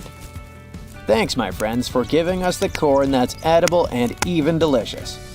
And just imagine, wild avocados were so small that they could easily fit in the palm of your hand. The pit in them was so large you wouldn't find much edible material inside. They also had a much harder shell than the ones we're used to. You probably wouldn't get a lot of work done without your beloved computer today, but I can't tell you exactly whom to thank for this invention. The ABC from 1942 is one of the contendants for the title of the first computer. It's short for the Atanasoff Berry computer, named after its inventors at Iowa State University. The ABC weighed over 700 pounds. Yep, yours must be way lighter than that. That big boy consisted of around 300 vacuum tubes and had a rotating drum, a little bigger than a paint can, and had small capacitors on it. A capacitor is a gadget that can store an electric charge, like a battery. The ABC could solve problems with up to 29 different variables to help scientists save some time. Like modern computers, it used binary digits, ones and zeros, to represent all numbers and data. Because of that, it was possible to do the calculations electronically. And now, my favorite part, the ABC finished one operation about every 15 seconds. Just for you to compare, it's millions of operations per second now. Unlike the tech we use today, the ABC did not have a changeable stored program, so the program could only do a single task at a time. An operator had to write down the intermediate answer and then dial that back into the computer. Sounds like another reason to be happy we live in the 21st century. That remote control you use for all sorts of appliances has gone a long way too. Nikola Tesla, who gave us alternating current, designed one of the first wireless remote controls back in 1898. He named his invention teleautomation and demonstrated it on a miniature boat controlled by radio waves. The boat had a little metal antenna attached to it. Tesla sent signals to the boat using a box with a lever and a telegraph key, which was his version of a remote control. Those signals set electrical contacts on the boat into motion and moved the rudder and the propeller, and Tesla was controlling the boat. The concept of the remote control soon spread to other gadgets. The first television remote control followed in 1950. It was designed by the Zenith Radio Corporation called LazyBone. Don't take it personally, please. This LazyBone had a massive cable that was attached to the TV set, and those who tried it didn't fall in love with the invention because they tripped over that cord. I feel your pain, my friends. If you live or work on one of the top floors, you gotta love this one. Meet the first passenger elevator. It traveled at the speed of 40 feet per minute. Not the fastest, I know, compared to today's record, which is 40 feet per second. But hey, it was built back in 1857 in New York and was more of a tourist attraction than a necessity. The elevator had a steam engine hidden in the basement of a 5-story building. 3 years later, they shut it down because the public didn't appreciate it. Otis Tufts filed the first patent for a vertical railway around the same time. His invention included an actual car with a bench inside for people to sit on. Sounds like a great spot to hang out with friends to me. What do you say? Then they started adding elevators to luxurious hotels around the world. They were entire rooms with a rich design, upholstered seats and mirrors on the walls, and sometimes even a small chandelier. There was an obligatory operator who'd close the door and the car would start its super slow ascent. It was still more about style than about speed, so I guess I'd choose the stairs. You know, a lot happened in the first millennium CE. Sure, we're talking about 1,000 years worth of human history. If you'll remember from school, you'll know it was the time of the rise and fall of the Roman Empire. It was when humans saw the transition to the intense times of the Middle Ages. And some say it was the apex period of the Mayan civilization, all the way in Mesoamerica. But thanks to top-notch technological advancements, we can look at history a lot differently today. You see, archaeologists have found actual proof that the Mayan civilization may have started way before we think it did, and that since the beginning, their civilization was far from simple. To find out more about this, you'll have to tread deep into the Guatemalan rainforests. Are you down for the ride? Rainforests are dense and difficult to access. If you were an archaeologist, I'm betting you'd find them quite threatening as well. That's actually one of the reasons why we've been kept in the dark for so long when it comes to the truth about the Mayans. But take a look at this. You'd expect to see ruins like this in places like Portugal, England, or the United States. I'm talking about 130-foot wide roads, painted white to help travelers journey through the nighttime. For scale, these roads were about half the size of an American football field. Huge, huh? Scientists recently unearthed a 110-mile network of roads such as these, and they think this dates back to before the first registered Mayan ruins we've known so far. These roadways, which sometimes ran over swampy ground and were even elevated at times, are being called the world's first superhighways. Even if there is no registry of animal-powered vehicles, it's believed that the Maya used them to travel around a network of possibly 964 settlements. They were built like a huge spider web, and from what archaeologists have gathered, they worked as an implied system of economic and social interactions. This completely debunks the traditional idea that the Mayan pre-classic period, which dates back to 1000 to 350 BCE, was made of small tribal settlements. Imagine the manpower and engineering ability you need to muster to build something close to these white highways. Scientists believe that these causeways were built pretty much the same way as the Mayans built their pyramids. Oh, and if you're wondering about these gigantic pieces of architecture, don't worry, we'll talk about them in a bit. Now, so far, scientists believe that the roads were built with a mixture of mud and quarry stone. Oh, and using several layers of limestone, of course. Researchers were only able to find all of this out because of a new technology called LiDAR imaging. Do you know how we've used sonar technology to map out the ocean bed? Well, this is very similar to that. But instead of using sounds, we use laser systems.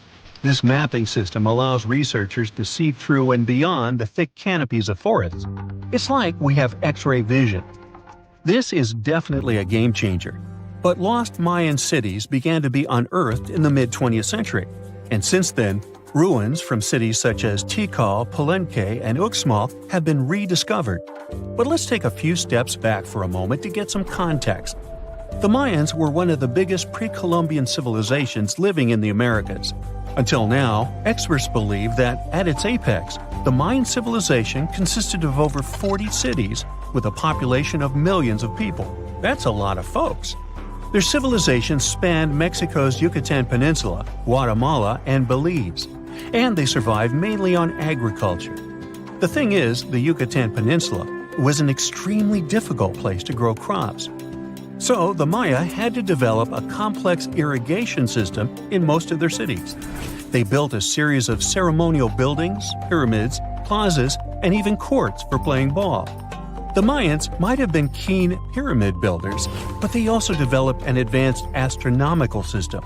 With whatever ancient technology they had, they were able to predict the exact location of planets, such as Venus and Mars, as well as the exact dates of eclipses. Now, let's take a look at some of their sites. This is Tikal. Located at the heart of the Guatemalan jungle, Tikal is believed to have been the capital of the ancient Mayan Empire. At its height, it was comparable in importance to such cities as London or New York in today's world. It is composed of a series of complex monuments. In total, the site has 12,000 buildings. The North Acropolis is Tikal's most ancient complex of monuments. Built solely by human hands around 350 BCE, it served as the resting place of kings and chiefs. Its monuments are up to 200 feet high. Back in the day, the step pyramid temples were painted a beautiful red. Mayans loved that color. Today, of course, you'll only see the limestone. We've said that the Mayans spread out through different countries, so it shouldn't come as a surprise that Chichen Itza is a 10-hour drive from Tikal today. There's no feud between the two, they were just different city centers, like New York and LA. It's got one of the best preserved pyramids on Earth to date. Located in Mexico's Yucatan state, this Mayan city is well over 1,500 years old. At its peak, it was home to 35,000 people. The site covers 4 square miles of land. The highlight is El Castillo, a tremendous step-like temple standing 80 feet above ground. Its most peculiar feature is that it has 91 steps up each of its 4 sides, including the upper platform, which makes for 365 steps, the same number of days as the solar year. Makes you go, Behold, the lost city of Palenque. Another important Maya city is believed to have hosted over 6,000 people at its peak. Archaeologists have made some unusual discoveries on this site. The most eccentric of them all makes us think of Indiana Jones and the Tomb Raider. One of the buildings in Palenque is believed to be the final resting place of the Red Queen of Palenque. She was believed to be the grandmother of the last Mayan king. In her honor, a huge monument was built to keep her body after her passing. The discovery of the tomb itself was already thrilling. Archaeologists found an ancient monument when digging at the site back in 1994. The first they saw was a room with a hidden door. Once they opened the door, they discovered an 8-foot-long corridor. At the end of this corridor was the queen's chamber, and inside was the mummy of the queen herself. They found her to be accompanied by her pearls, jade shells, and expensive rocks. But as the team explored the remains, they saw something strange. The room was filled with a red-colored powder. Researchers knew that the color red was important to the Mayan people, but they didn't understand why the queen was buried with this unknown substance. They took a sample back with them for further analysis and discovered that the red powder was cinnabar, a very dangerous mineral. This powder, when inhaled, can cause severe health damage to a person. The team concluded that this could only be a trap for anyone trying to steal her riches. Talk about curses, huh? One thing that has always troubled researchers is the lack of evidence on the decline of this almighty empire. What could have been the cause of their demise? Was it a drought? Some disease? New research in 2017 did shed some light on this issue. Using data from a site called Ciabal, located southwest of Tikal, scientists analyzed radiocarbon data from ceramics and archaeological excavations to extract new information about the unexpected passing of this great civilization. The information shows that instead of a sudden collapse, the Mayans most likely fell in waves of social instability and political crises. These events are believed to have deteriorated Mayan city centers and began causing the dispersion of the Mayan population. So, what's your take on the end of this story? Ever since Plato wrote about the allegory of Atlantis, humanity has been fascinated with the possibility of the discovery of a thriving underwater civilization. Fancy joining me on a trip to a few historic underwater sites? Let's see what we can find out about ancient civilizations. The first one on our list is what is being called the underwater Stonehenge. Scientists have recently discovered a mysterious pile of cairns that stretch for miles under the shimmering waters of Lake Constance at the borders of Switzerland, Germany, and Austria.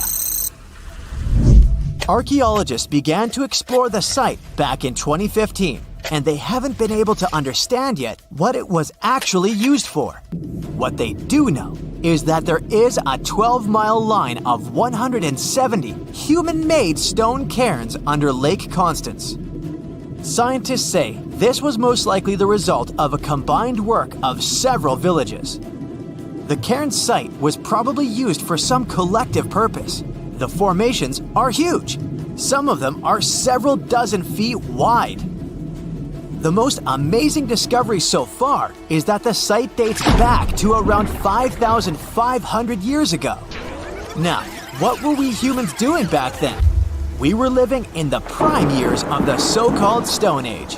We were beginning to make artifacts from stone and use them to hunt and eat. Can you imagine what a knife and fork might have looked like back in those days? It's no coincidence that scientists call this site the underwater Stonehenge, though. Both sites are believed to have been built around the same period of time. You see, Stonehenge dates back to around 3100 BCE. Both sites carry the distinct characteristic of stone monuments built in a circle. Not to mention the fact that scientists also haven't figured out why on earth our early ancestors would feel the need to build a monument such as Stonehenge. Well, the mystery of Lake Constance hasn't been solved yet. Who were the Neolithic people from this area?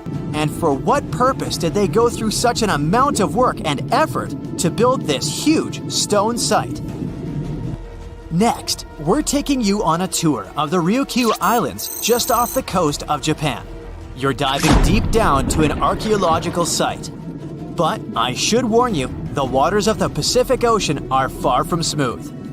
It doesn't take long before you see a huge structure, thanks to the sunlight shining down on the seabed. At first, it looks like Machu Picchu's ruins located across the globe in Peru. As you approach the site, you slowly figure out its forms. A pyramid-shaped structure, arches, staircases. It's something that could have easily been a palace or a castle. Could this be a sign of human activity? What you've just seen is known today as the Yonaguni Monument. It also goes by the name of Japan's Atlantis. The entire monument is about the size of 5 soccer fields and the height of a 5-story building. Its most surprising feature is its expanse of terraces. Explorers and scientists believe that Yonaguni might be 10,000 years old. But whether it's a human-made structure or a natural formation is still under debate. For Japan's top marine geologist, Professor Masaki Kimura, Yonaguni is the heritage of a lost civilization. Kimura has dived to the bottom of the ocean to explore the ruins over 100 times over the past 10 years. According to him, there are clear signs of human activity down there.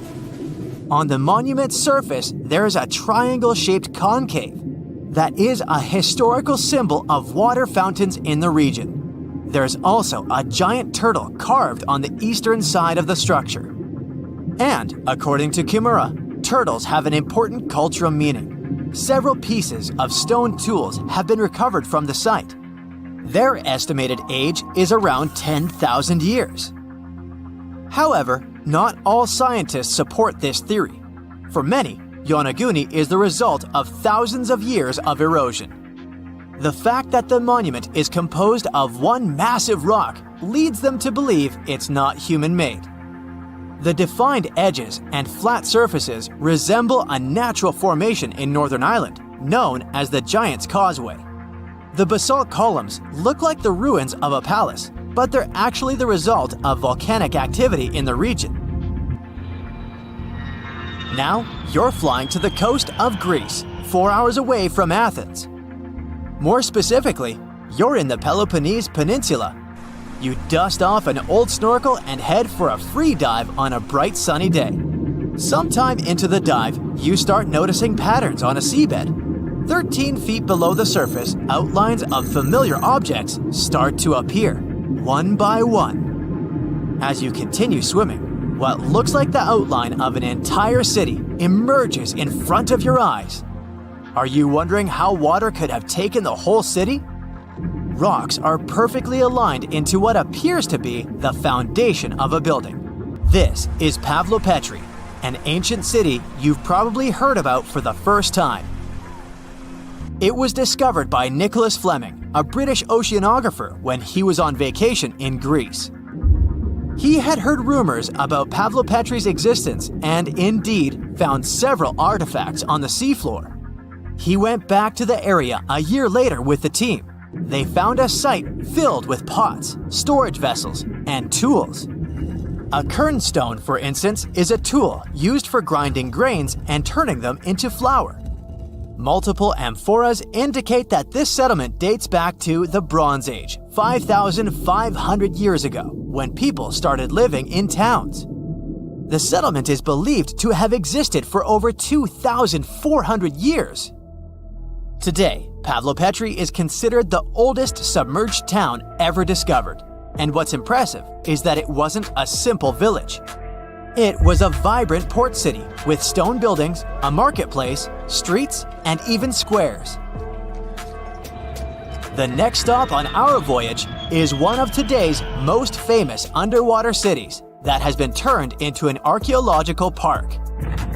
The city of Port Royal in Jamaica exists only below the surface, but in 1692 it was one of the wealthiest cities in the Western Hemisphere. Port Royal was the center of the British Empire at the time and an important trade city that attracted people from all over the region. It was also home to real-life pirates of the Caribbean. On the morning of June 7, 1692, the people of Port Royal met a different fate than they had probably expected. The city woke up shaking. People were thrown out of their beds by the power of a massive earthquake, ranking 7.5 on a Richter scale. One survivor said he had seen Earth opening up and swallowing the whole town. What he said could be true, as the city was mainly built on sand. The ground swallowed buildings, roads, you name it. Geysers erupted, and finally, waves as big as 10-story buildings hit the city. About 33 acres of the city disappeared under the water. Amazingly, most of its 17th century remains are still in good condition under 40 feet of water. Archaeologists have found taverns, storage rooms, kitchens, and recreational buildings used for diverse purposes. You can also see a grand lion statue, a submerged bridge, and many picturesque arches. Of course, I saved the best for last: India. Just off its coast lies another sunken marvel. A site known as the Lost City of Cambay is located in the Gulf with a similar name. It remained undiscovered until 2001, when the National Institute of Ocean Technology made a routine water assessment. With the help of sonar technology, which sends a wave sound to the bottom of the sea, they found something far beneath the surface. Images showed well-defined geometric shapes spread along a 5-mile stretch. The remains date to more than 9,500 years ago, meaning this civilization was lost at around the end of the Ice Age. Debris recovered from the site included construction material, pottery, beads, sculptures, and even bones. Scientists argue whether these artifacts are indeed from the site, but if they truly are, then the lost city of Cambay might be the oldest civilization in the world. Everyone loves a good landmark. The Roman Colosseum, the ancient city of Machu Picchu, the Giza pyramids. But have you ever wondered how it once looked? Way back in the days when they were built? Or even in the time they were covered in ivy and forgotten by humanity? Buckle up, because we're heading on a time travel adventure to the world's greatest archaeological sites. Our voyage begins in South America, deep inside the Peruvian mountains. Behold, the city of Machu Picchu. Machu Picchu is a monument to the ingenuity and power of the Inca civilization. During its prime, the Inca civilization stretched 2,500 miles along South America's coastline from modern-day Ecuador all the way down to Chile. And Machu Picchu was located at the heart and center of it. The historic site was constructed at around 7,000 feet above sea level, more or less around 1450 BCE. The gated city consisted of around 150 buildings made of stone. The Incas managed to build temples, houses, and even a complex aqueduct system to irrigate the entire town. And yes, they did all that without the help of wheels or any instrument made of iron. The housing model is somewhat similar to stone houses we see nowadays, with the difference that the Incas didn't use any cement to stick together the blocks of stone. Yet, they fit seamlessly on top of each other. Not only that, the Incas must have developed a rudimentary yet effective anti-earthquake technology, since in the event of a quake, the rocks would shake without falling out of place.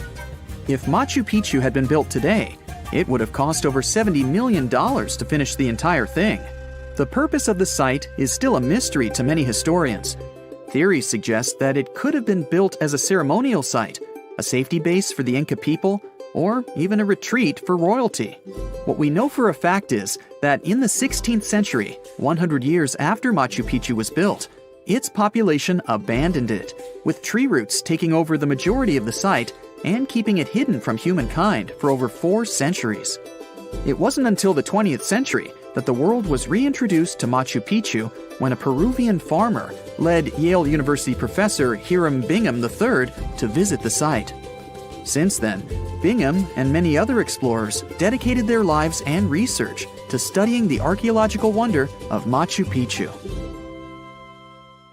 Now, for the next stop on our time-traveling vehicle, the city of Pompeii in Italy.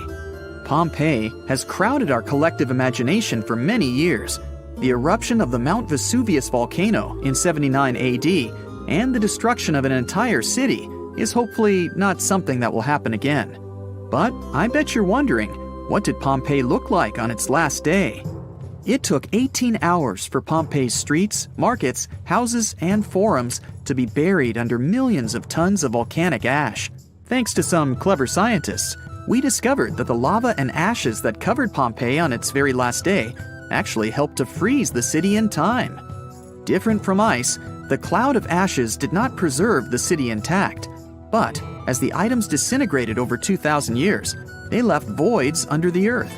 Archaeologists found that if they filled these voids with plaster, the shape of the buried city would soon reveal itself. And that's exactly what happened. Of course, it was nothing like the bustling city of 12,000 people that had existed for many years before the fateful eruption. Pompeii was a vibrant and rich municipality. The site's ruins revealed that many areas of Pompeii boasted impressive houses, some with balconies, which was a sign of great wealth at the time. And, believe it or not, even some artwork survived the eruption. Archaeologists found well-preserved frescoes and murals of mythological creatures, all indicating that members of the high society lived there. Ruins show the city even had thermal baths and showers made with luxurious materials. Oh, and apparently, the people of Pompeii had amazing teeth. Yes, archaeologists could see even that tiny level of detail from the plaster molds they recovered from underground. Still in the Italian territory, we find one of the world's biggest tourist attractions, the Roman Colosseum. It was built as an amphitheater during the reign of Emperor Vespasian, around 70 AD. It wasn't until 80 AD that Vespasian's son, Emperor Titus, inaugurated the Colosseum. The monument was something to behold, with 157-foot-tall walls, over 80 entrances, and the capacity to host 87,000 people. All social classes and groups were welcome at the Colosseum, and this partly explains why it flourished for so many centuries. During the decline of the Roman Empire, around the 6th century AD, the Colosseum started being neglected and abandoned. The monument was looted, and some of its columns and stones were used to build infrastructure elsewhere. Only 1/3 of the original Colosseum still remains, and if it's big now, imagine what it once was. Greece was home to one of the world's largest empires. At the height of this empire, literally and historically speaking, more or less 2,400 years ago, the Greeks built a citadel known as the Acropolis. The Acropolis, which is composed of historical buildings, is considered to be one of the biggest landmarks of Western civilization to date. Tourists that visit the capital city of Athens today may be faced with yellowish and broken pillars of the Parthenon standing way up high in one of the city's hills. But way back when it was built, between 447 and 432 BCE, the imposing and majestic Parthenon was purely white, as the entire monument was built with gleaming white marble. The statues inside were made of gold. The Parthenon is a 23,000 square foot temple held up by 69 marble columns. The largest blocks of marble are massive, weighing around 10 tons each. And the most surprising fact is that the marble didn't come from Athens, but from a nearby site that stood 10 miles from the Acropolis, known as Mount Pentelicon. Historians intrigued by where the primary material for building the Acropolis came from found tiny and big blocks of marble all scattered around the floor of Mount Pentelicon. There was also a paved road that the Greeks had built to carry the rocks around. But perhaps the most impacting monument of all times is located at the heart of the Middle East, outside the Egyptian city of Cairo. The pyramids are considered one of the 7 wonders of the ancient world. The Giza Pyramid Complex was built as a tomb for the pharaoh Khufu around 4,500 years ago. Between 20 to 30,000 people took part in the construction process.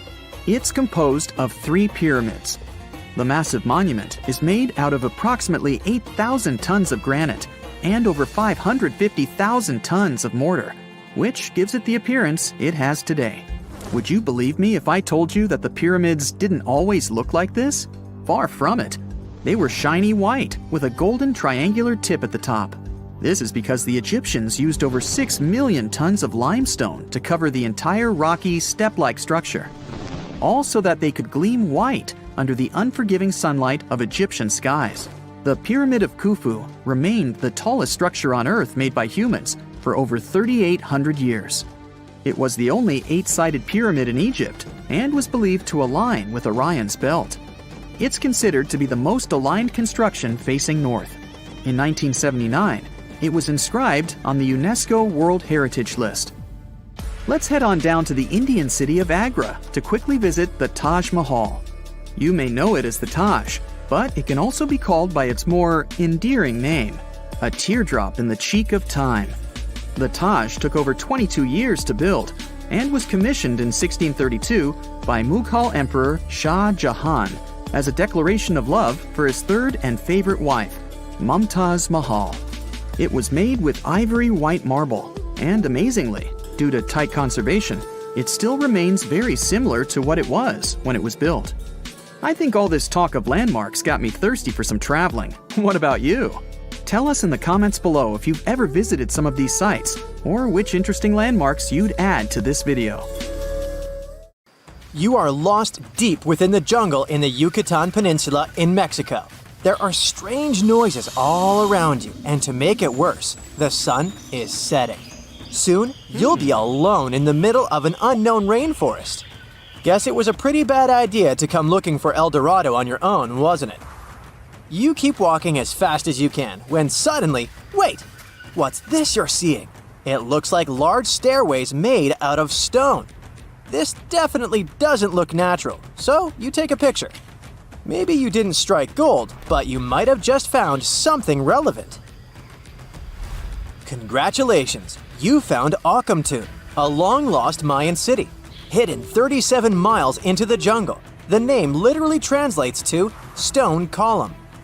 Stone was probably in at the time, so these guys used a lot of it to build their pyramids, houses, and even ball courts. If you ever thought that Europeans invented ball games, think twice. Mayans love to play ball games for recreational purposes. Akamtun is part of a series of other long-lost Mayan cities that are being discovered with the help of new technology nowadays. We'll talk more about the other ones in a jiffy. Perhaps the biggest surprise of this one is that it was surrounded by wetlands, which is why the city was built on high ground. The city was monumental, covering an area of over 120 acres. That would be as big as 90 football fields right next to each other. Scientists have found proof that Akamtun had pyramids of up to 49 feet high, and that it was likely an important social hub between 250 and 1000 CE. This is definitely a game changer. But lost Mayan cities began to be unearthed in the 19th century. Modern technologies, such as LiDAR imaging, help archaeologists see through dense canopies of the forests. This means that people don't really have to risk getting lost in the tropical jungle like you did at the beginning of this video. LiDAR works sort of like an X-ray. It sends out laser beams that can detect any signs of ruins or ancient constructions. According to space archaeologist Sarah Parchak, satellite imagery has been a key player in discovering ancient cities in South America, Egypt, and other places. Sarah herself spends most of her days scouring images for any signs of where there could have been cities long ago. She says that more often than not, what happens is that ruins are covered by vegetation, soil, or sand, which makes them super tricky to find. But thanks to these awesome tools, scientists also made the huge discovery of ancient Mayan causeways, which spread throughout old Mayan territories. I mean, take a look at these roadways. You'd expect to see ruins like this in places such as Portugal, England, or the United States. I'm talking about 130 feet wide roads painted white to help travelers journey through the nighttime. Scientists recently unearthed a 110-mile network of roads such as these, and they think this dates back to before the first registered Mayan highways we've known so far. These roadways, which sometimes ran over the swampy ground and were even elevated at times, are being called the world's first superhighways. Even if there is no registry of animal-powered vehicles, it's believed that the Maya used them to travel around a network of possible 964 settlements. They were built like a huge spiderweb, and from what archaeologists have gathered, this huge system of roads worked to connect a big system of economic and social interactions between Mayan cities. This completely debunks the traditional idea that the Mayan pre-classic period, which dates back to 2000 BCE, was made of small, tribal settlements. Imagine the manpower and engineering ability you need to muster to build something close to these white highways. Scientists believe that these causeways were built pretty much the same way as the Mayans built their pyramids, with a mixture of mud and quarry stone. Oh, and using several layers of limestone to make them white. That's pretty cool, right? But let's take a few steps back for a moment to get some context. The Mayans were one of the biggest pre-Columbian civilizations living in the Americas. Until now, experts believe that at its apex, the Mayan civilization consisted of over 40 cities with a population of millions of people. That's a lot of folks. Their civilization spanned Mexico's Yucatan Peninsula, Guatemala, and Belize. And they survived mainly on agriculture. The thing is, the Yucatan Peninsula was an extremely difficult place to grow crops. So the Mayans had to develop a complex irrigation system in most of their cities. They built a series of ceremonial buildings, pyramids, and plazas. The Mayans might have been keen pyramid builders, but they also developed an advanced astronomical system.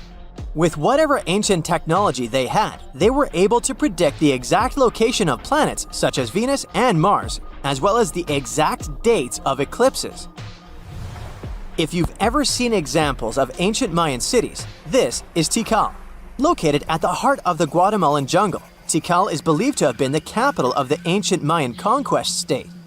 At its height, it was comparable in importance to cities such as London or New York in today's world. It's composed of a series of complex monuments. The North Acropolis is one of Tikal's most ancient complexes of monuments. Built solely by human hands around 350 BCE, it served as the resting place of kings and chiefs. Its monuments are up to 200 feet high. Back in the day, the step pyramid temples were painted a beautiful red. Mayans loved that color. Today, of course, you'll only see the limestone.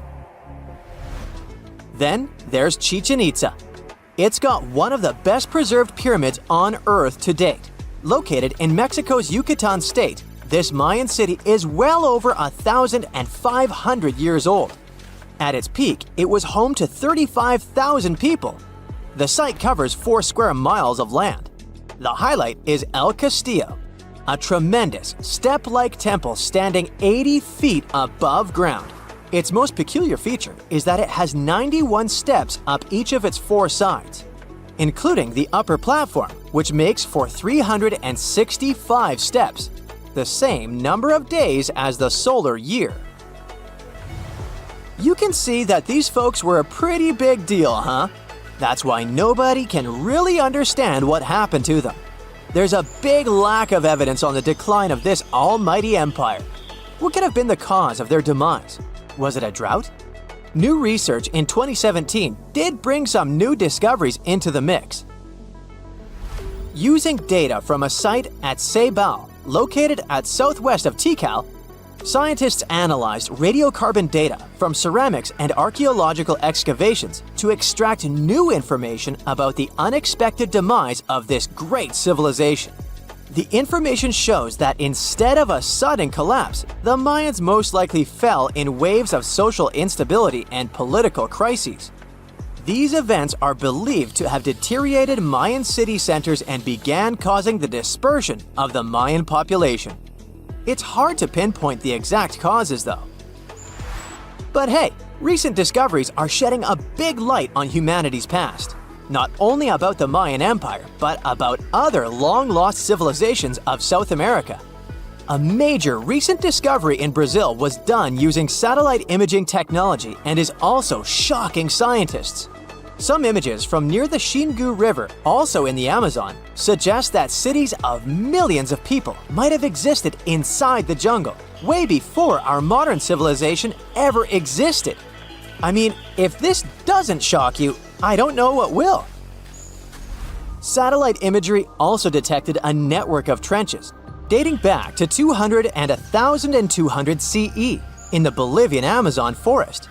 These proofs suggest settlements that could have supported around 60,000 people right in the middle of the Amazon forest. When researchers from the University of Florida went on ground to check the satellite information, they were shocked to find several mounds that were accompanied by ditches and geoglyphs. Archaeologists also found remnants of carefully designed walls centered around plazas, much like the type of construction done by the ancient Mayans. There are many myths around arguably the greatest structure ever built by humans, the Great Wall of China. Some say it's so grand that it's visible from space. Others claim that you can see it from as far as the moon. Other theories suggest that the builders of the wall were left inside. Well, sorry to disappoint you, but all these impressive stories are just myths. But even with those stories busted, the Great Wall of China is an impressive and truly breathtaking structure. So let me tell you its true story. Today, China is one of the most populated countries in the world, counting as many as 1.4 billion residents. It's also one of the oldest nations in the world. It has 3,500 years of continuous written history, but the civilization existed long before that. There is a theory that while the European continent, for example, was most likely reached by humans from Africa, China wasn't populated by settlers that came from somewhere else. Some people believe that the Chinese civilization got formed from local Stone Age people who lived on the territory since the prehistoric period. So now, the Great Wall of China. It's truly big even by today's standard, stretching for over 13,000 miles. To imagine it better, it's almost 5 times the distance between New York and Los Angeles. Or even a bit greater than the distance between the North and South Poles. Even in modern times, people have never built anything close to this big. Of course, it didn't take a day to build the Great Wall of China. 2? Keep going. In fact, the wall was being built for centuries. Maybe you know that ancient cities had walls around them to protect themselves from invaders. Yes, Chinese cities had them too. The first Chinese emperor united the country in 220 BCE and got a brilliant but very ambitious idea to turn all city walls into one big wall that would defend the country's border against attacks from the north. A trusted general directed the construction, enrolling a big group of workers, soldiers, commoners, and convicts. Back then, the wall was built of rammed earth and wood. In some places that were strategically important, the sections of the wall overlapped to provide maximum security. The walls were around 26 feet high on average. But the Great Wall didn't yet look like the construction we know today. Every next emperor would pick up the big wall project, strengthening and extending it, repairing, but also modernizing construction techniques. Some used bricks to build it, others moved on to granite and marble blocks. Watchtowers and platforms weren't there from the beginning as well. They were added by Ming emperors. The watchtowers made it possible to communicate with other parts of the wall through smoke and fire messages. So, the wall is quite inconsistent in terms of material, but it only adds more charm to the construction and shows how much effort and time it took. The reasons why some parts of the wall have been standing for centuries and are still in good condition is glutinous rice flour. Turns out, this sticky rice mortar is almost like cement. It's very strong and waterproof, sealing the bricks so tightly together that even sneaky weeds can't grow between them. You may also notice that some bricks have writings carved on them. They were left by the workers who were building the wall. The purpose of those writings is quality assurance. They contain such information as location, quantity, and responsible officials. So, in the case of some problems with the quality of materials or constructions, it would be known who should be held accountable for it. Recently, a research group has looked through official historical documents of the Ming Dynasty that ruled China from the 14th to the 17th centuries. They came across records of secret doors in the Great Wall, so they decided to find them. They used a flying robot to capture continuous centimeter resolution photos of the wall. They photographed 90% of the wall that was built during the Ming Dynasty and discovered the remains of over 220 secret doors along the wall. Some of them have a specific width and height that allows only one person to go through. Others are large enough to allow 2 horses to pass at the same time. Why are the doors there? Well, the Great Wall's main goal was to protect the country from the enemy. Building doors that could let the enemy in would undermine the whole point of having a wall. So, of course, the doors were secret passages. They perfectly matched the surroundings topographically, and the exit on the outside was camouflaged with bricks so that it was almost completely indistinguishable from the brick wall. The wall was never just a defensive wall, and it was never completely closed. It could be opened on demand. It was also a structure used for trade and commerce, communication between inside and outside the wall, and of course, for defense and spying. Some doors were used for trade with the other side. Through smaller doors, a person would sneak out to spy on the enemy that lived on the other side. The hidden gates were also useful for a sudden attack. As you remember, some gates were camouflaged with brick on the outside. The exit was so indistinguishable that the enemy had no idea exactly where it was located.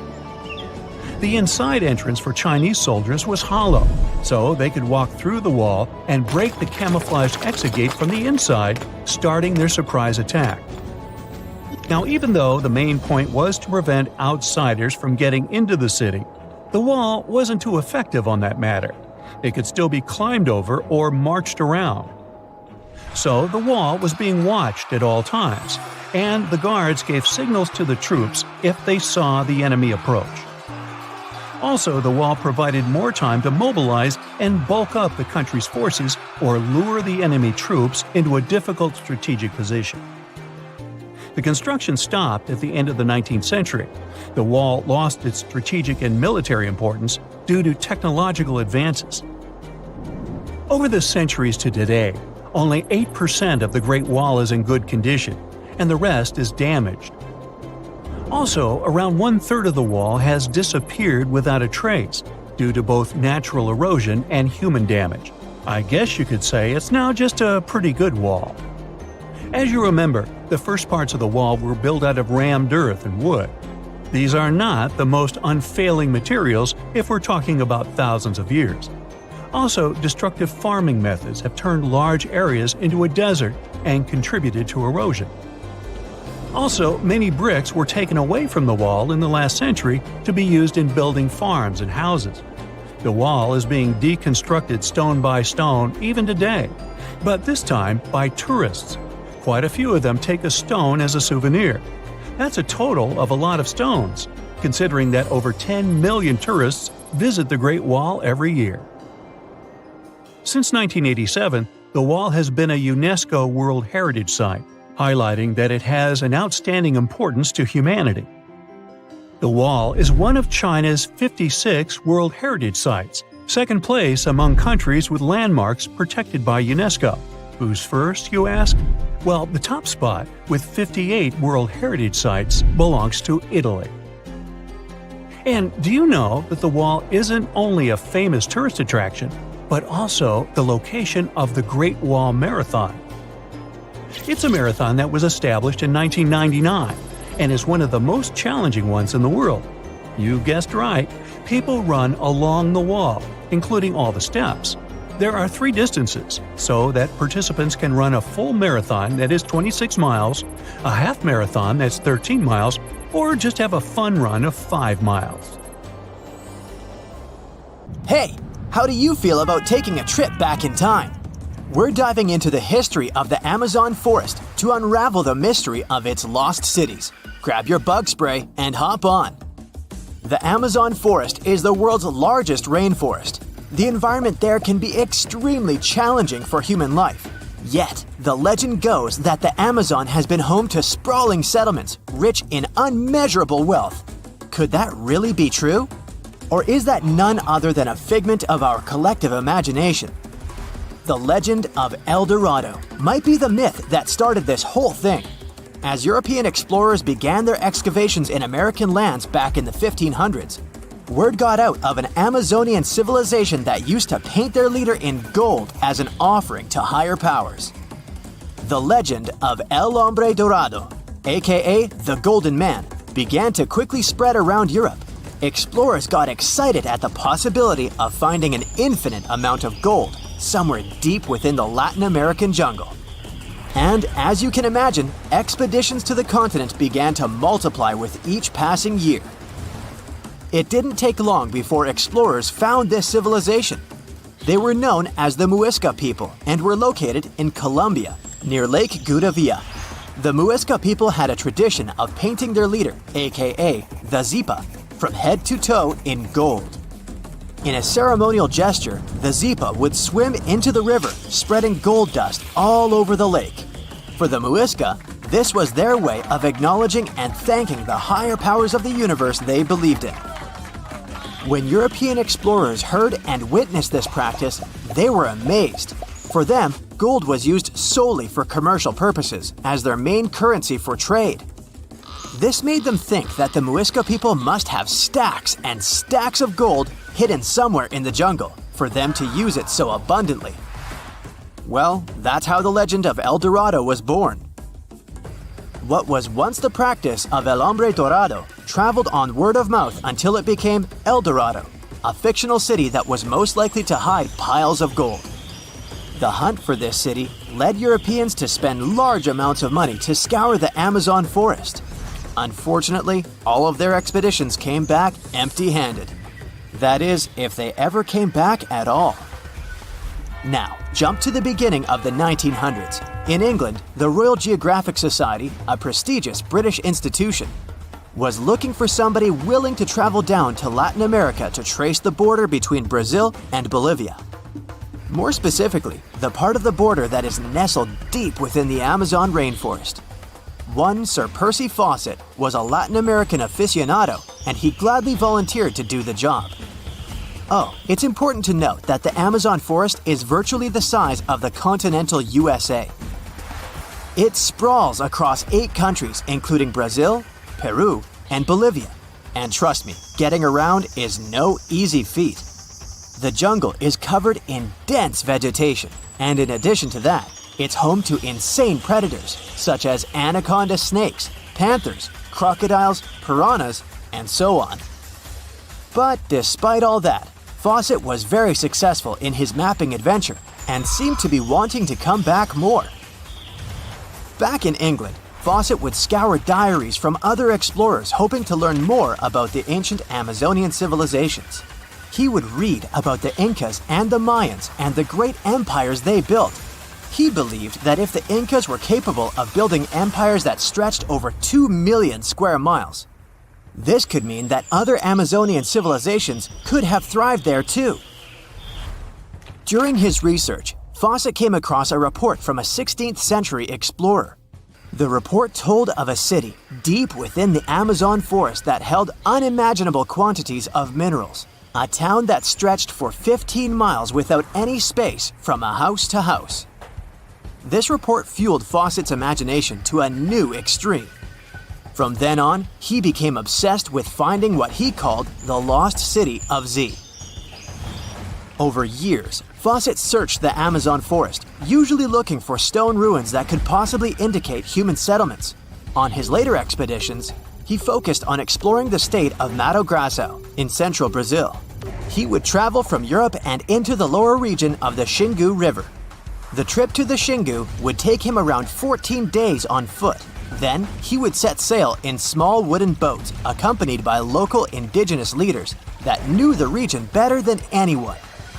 How he communicated with the indigenous population is still a mystery, since they only spoke in local dialects. Some scientists believe that this could have been the real reason why he never found the city. They believed he wasn't able to communicate what exactly he was looking for. And this was not his greatest difficulty. As we've said before, Amazon is not a kind place for its visitors. In his diaries, Fawcett tells of encounters with a 60-foot-long anaconda, which he bravely survived. He writes of endless sleepless nights and waking up with his hands and feet swollen from mosquito bites. Some of his peers said he was invincible and tireless, but the day came during his 8th expedition when he didn't make it back home. Fawcett disappeared without leaving any trace behind. Some even suspect that he was close to reaching his lifelong goal. On the day of his disappearance, he sent an optimistic letter to his wife saying there was nothing to fear, and that he was setting out on a certain final search. Fawcett's failed attempt to find ruins seemed to support what had become a consensus among experts at the time, that this rainforest was too inhospitable to support large, complex societies, let alone cities. Experts were convinced that the Amazon's lost cities were nothing more than fiction. That is, until the 1960s, when modern research began to find evidence that suggested otherwise. Scientists discovered patches of extremely fertile soil. They called it Black Earth. And apparently, they found lots of it in the Amazon, especially alongside rivers. Further research even showed that such soil was created by human waste or the intentional burning of forests, which adds nutrients to the soil below, which could only mean bingo! The discovery of Black Earth was the evidence that large-scale agriculture was possible and probably did exist amidst the Amazon, confirming that settlements could have formed there after all. In the 1990s, along the Xingu River in Brazil, a team of archaeologists from the University of Florida made a remarkable discovery. Working alongside local indigenous people, they found very long ditches. After mapping them, they realized that these ditches were a sign of a big settlement. They were remnants of carefully designed walls centered around a plaza. Some were roads that led to more settlements. In fact, just this part of the Amazon, about the size of New Jersey, was once a network of dozens of settlements that experts believe could have been home to at least 50,000 people between 1250 and 1650 CE. Other discoveries were possible thanks to LiDAR imaging, a type of technology that allows researchers to take satellite pictures of the forest's ground without having to step inside of it. A network of trenches in Acre, Brazil, dates back to 200 to 1200 CE.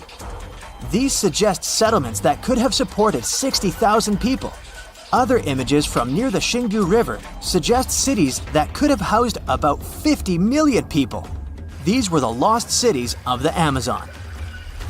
Believe it or not, these images suggest that Fawcett was very close to a major discovery. He was looking for the ruins in the right place, but he was looking for the wrong thing. Unlike cities such as Cusco, which used stone as their primary material, Amazonian settlements used wood and earth to build their cities. These materials are highly deteriorating and probably decomposed over time. Finding them required a bit more technology than what Fawcett had available at his time. Deep in Petra's red cliffs, archaeologists found a hidden tomb. Inside, there were 12 skeletons. They remained untouched for over 2,000 years, and that's a really weird thing. Most tombs in Petra have been looted, so what makes this find stand out? Let's figure it out. This is the ancient city of Petra. Its huge sandstone cliffs are hard to forget. No wonder it's one of the new 7 wonders of the world. The buildings here are carved straight into the rock, and it already makes the place look unreal. But Petra has also been a star in the archaeology world for a long time. Once, Petra appeared in the movie Indiana Jones and the Last Crusade. Some scenes were filmed right in front of the famous building called Al-Khazneh, or the Treasury.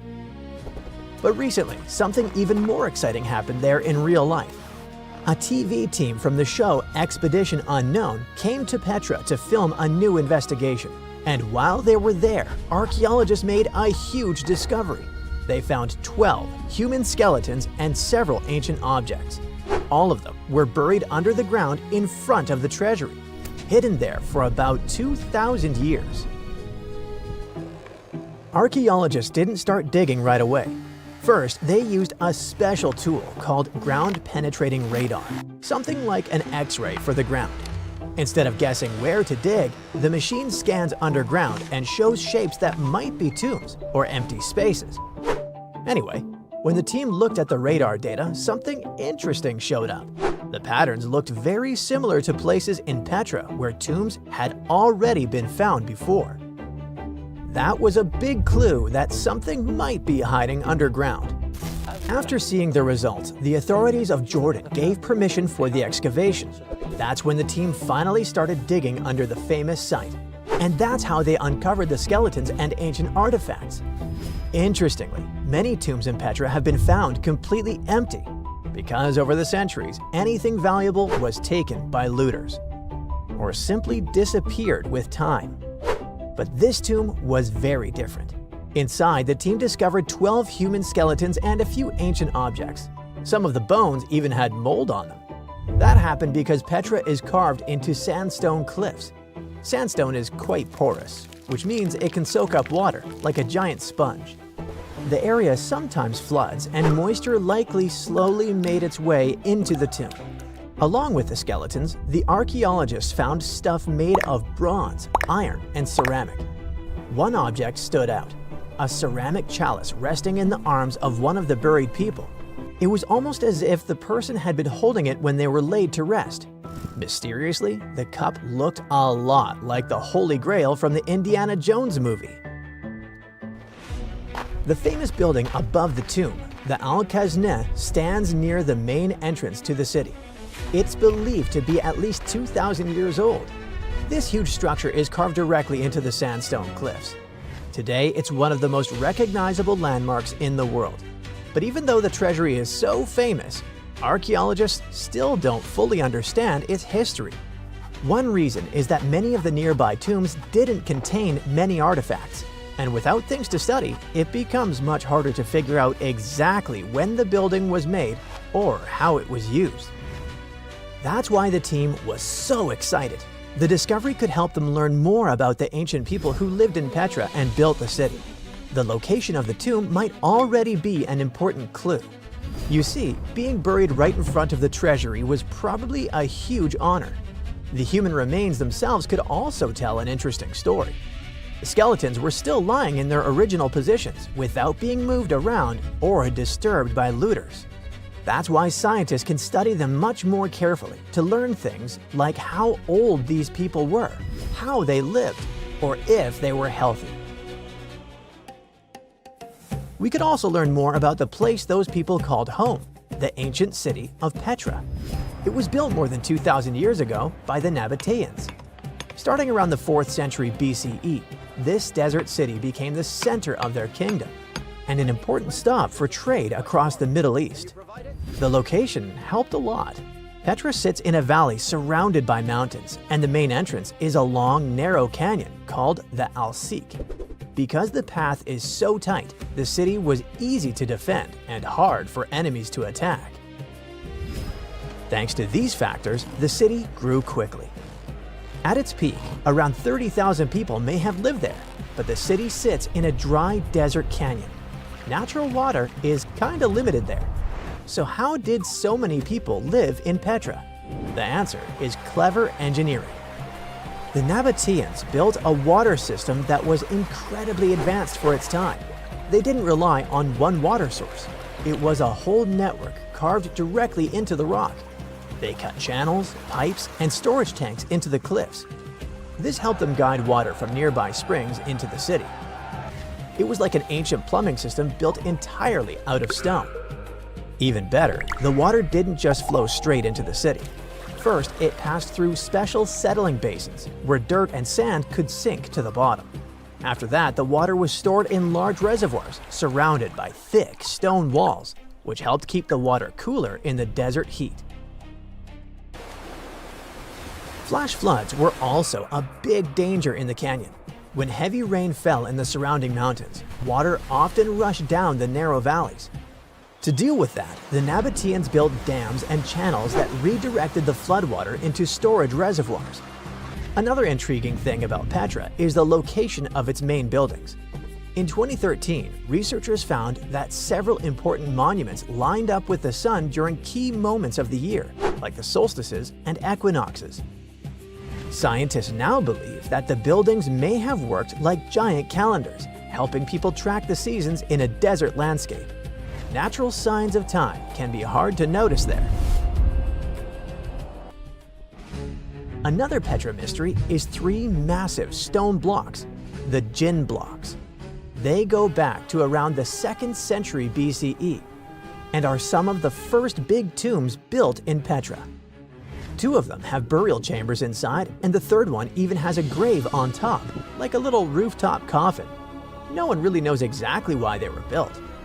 Most experts say they were tombs, but some think they may have been carved to honor deities or used in rituals. But however great Petra was, things started to change in 106 CE. That's when the powerful Roman Empire took control of the city and made it part of their territory. Trade didn't completely stop, but the city slowly lost some of its importance.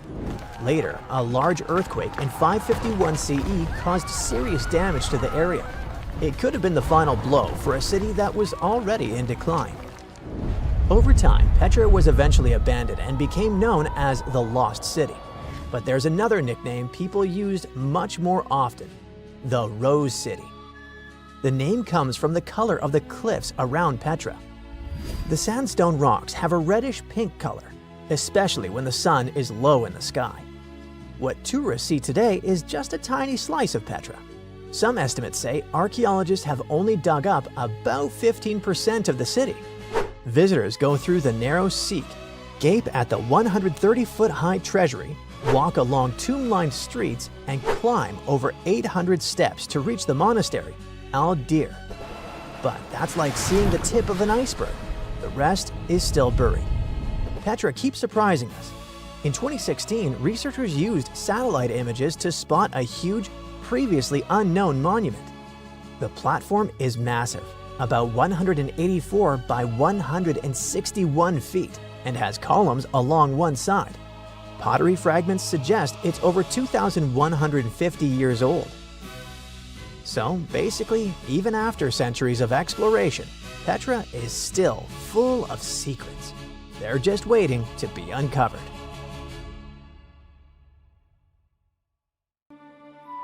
Once upon a time, there was a lighthouse so tall that you could spot its beam from 30 miles away. A mysterious tower that was the symbol of wealth and engineering genius. Made with stones so giant and heavy that it still makes us gasp. How did they do that? It has survived earthquakes, one after another, until it finally crumbled in the 14th century. Fast forward to today, and archaeologists have just hauled 22 of its colossal blocks off the seafloor. They're putting the tower back together to be once again admired and explored, but not how you might imagine. The Lighthouse of Alexandria wasn't just a lighthouse, it was the lighthouse of ancient civilizations, one of the longest-standing world wonders. Built around 280 BCE, on a tiny island called Pharos. It reached about 330 feet up in the sky. For comparison, that's taller than the Statue of Liberty or Big Ben. Now, keep in mind that this was before cranes, steel beams, or gym enthusiasts, and it becomes awe-inspiring. For sailors, spotting that gleaming tower was like finally seeing your exit sign after hours of driving on the world's most dangerous highway. The lighthouse was a sight for sore eyes, because legend says the waters around Pharos were tricky, full of hidden reefs that could smash ships to pieces. Old sources claim it took about 12 years to build, with the price tag being around 800 Athenian talents of silver, which is an ancient unit of weight close to 57 pounds. That means someone had to haul chests holding 23 tons of coins, without a forklift, most likely across the sea. Wow! The lighthouse was so impressive that the word Pharos ended up being used for lighthouses in a bunch of different languages. The structure had a cool three-tier design. It was square at the bottom, octagonal in the middle, and cylindrical on top. On its top, it had a statue, most likely of Zeus or Poseidon. The lighthouse's white limestone exterior was polished with a sun-catching plaster, so it gleamed like a beacon even without fire. At night, things were different. Wood was hard to come by in Egypt, so the fire on top may have been fed with bundles of papyrus roots or even naphtha for a brighter flame. Whatever the fuel, its glow was boosted by a massive polished bronze mirror. Now, bronze mirrors were common back then. It wasn't until the Renaissance, way long after the Pharos had crumbled, that glass-coated mirrors became standard in European lighthouses. During the day, the same mirror could reflect sunlight, and the tower's bright white silhouette, along with the smoke curling up from the fire, would help sailors find their way. Alexandria was one of the biggest ports in the ancient world, filled with merchants, travelers, and messengers, and the lighthouse was its landmark. Now, fun fact, if you're a fan of the Song of Ice and Fire universe, it certainly popped into your mind when reading about the High Tower of Old Town. Some fans speculate that not just the fictional lighthouse, but also the city itself, was directly inspired by Alexandria. And George R.R. Martin's love for ancient wonders doesn't stop there. There's also the Titan of Bravos, and the beloved author confirmed the intentional parallel to the imposing Colossus of Rhodes. For over 1,600 years, the lighthouse stood high against time, storms, wars, and intrigues, just like in the Game of Thrones. But it was finally defeated by nature itself. Sadly, a few major earthquakes during the 14th century brought it down, scattering its massive stones across the seabed. For over 5 centuries, the remains of the lighthouse just sat there under the waves, basically turning into an underwater rock garden. Divers knew about them, but hauling up 60-ton blocks from the sea is a job for a superhero, or a super powerful crane. And, until recently, it was a lot safer to leave them where they were. Alexandria is still, to this day, a busy harbor, and isn't exactly the easiest place for delicate archaeology. In the 1990s, archaeologists started mapping the whole area around Pharos Island. What they found was precision-cut limestone and granite blocks, some still showing carved edges. Over time, more than 100 massive pieces were cataloged, including chunks of columns, statues, and giant building blocks that could only have come from the lighthouse. Finally, in 2025, Egyptian and French teams joined up and brought that super crane along with a team of divers. In a carefully planned operation, they brought up 22 giant slabs from the seabed. There were parts like door lintels, threshold slabs, and a mysterious pylon, speculated to be some kind of monument. Some of those blocks weigh 70 to 80 tons, which is the weight of 20 African elephants. Those giant boulders are on dry land for the first time in over 600 years. But what happens now?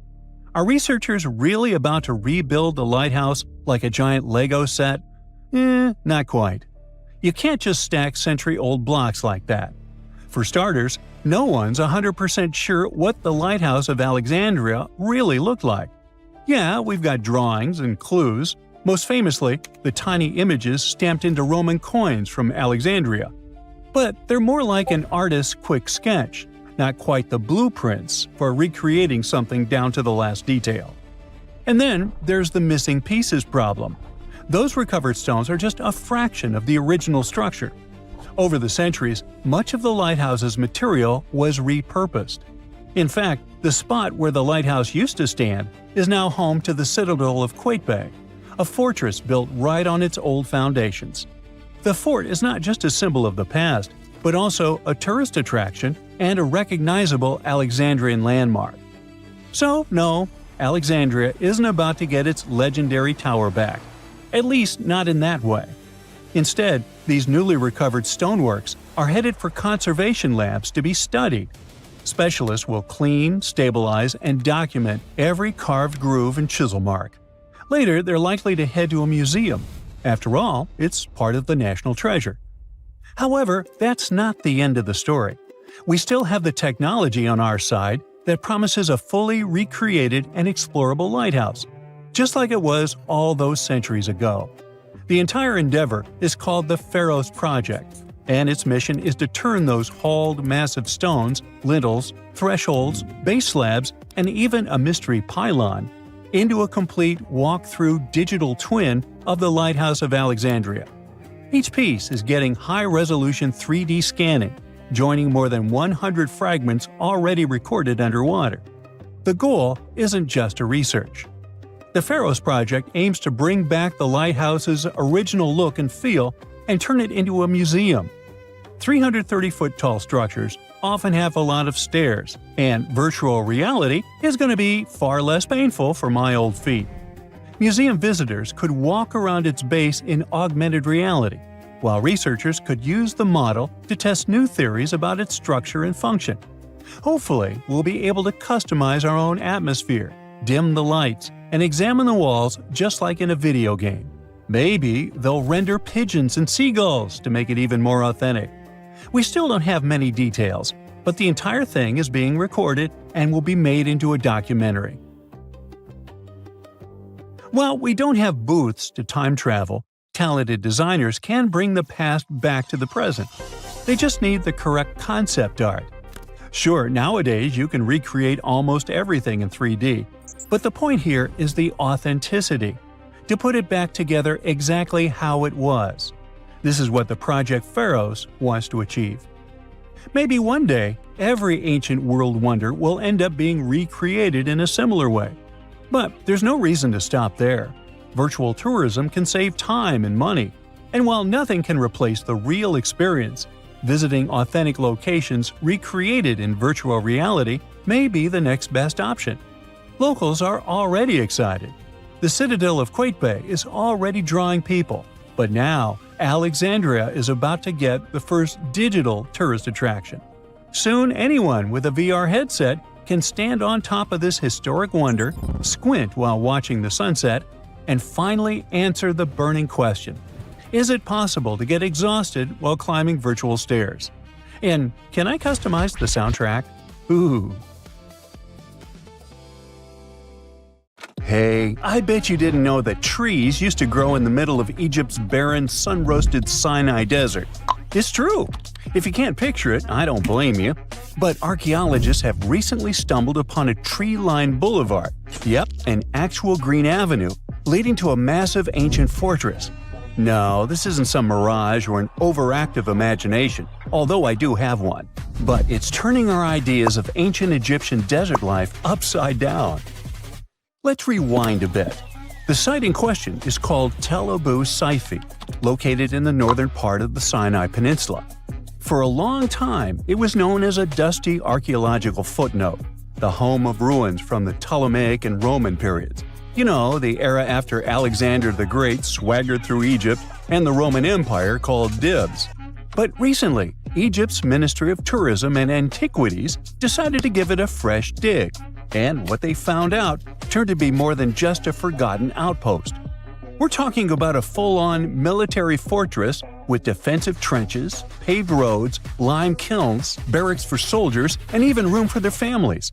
A whole bunch of living quarters right in the middle of a desert doesn't feel very homey, until you remember our star, the unexpected Green Avenue.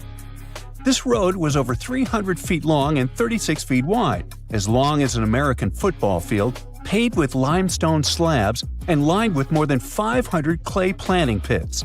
These weren't for show, they held actual trees, creating a shaded tree-line entrance straight to the fortress.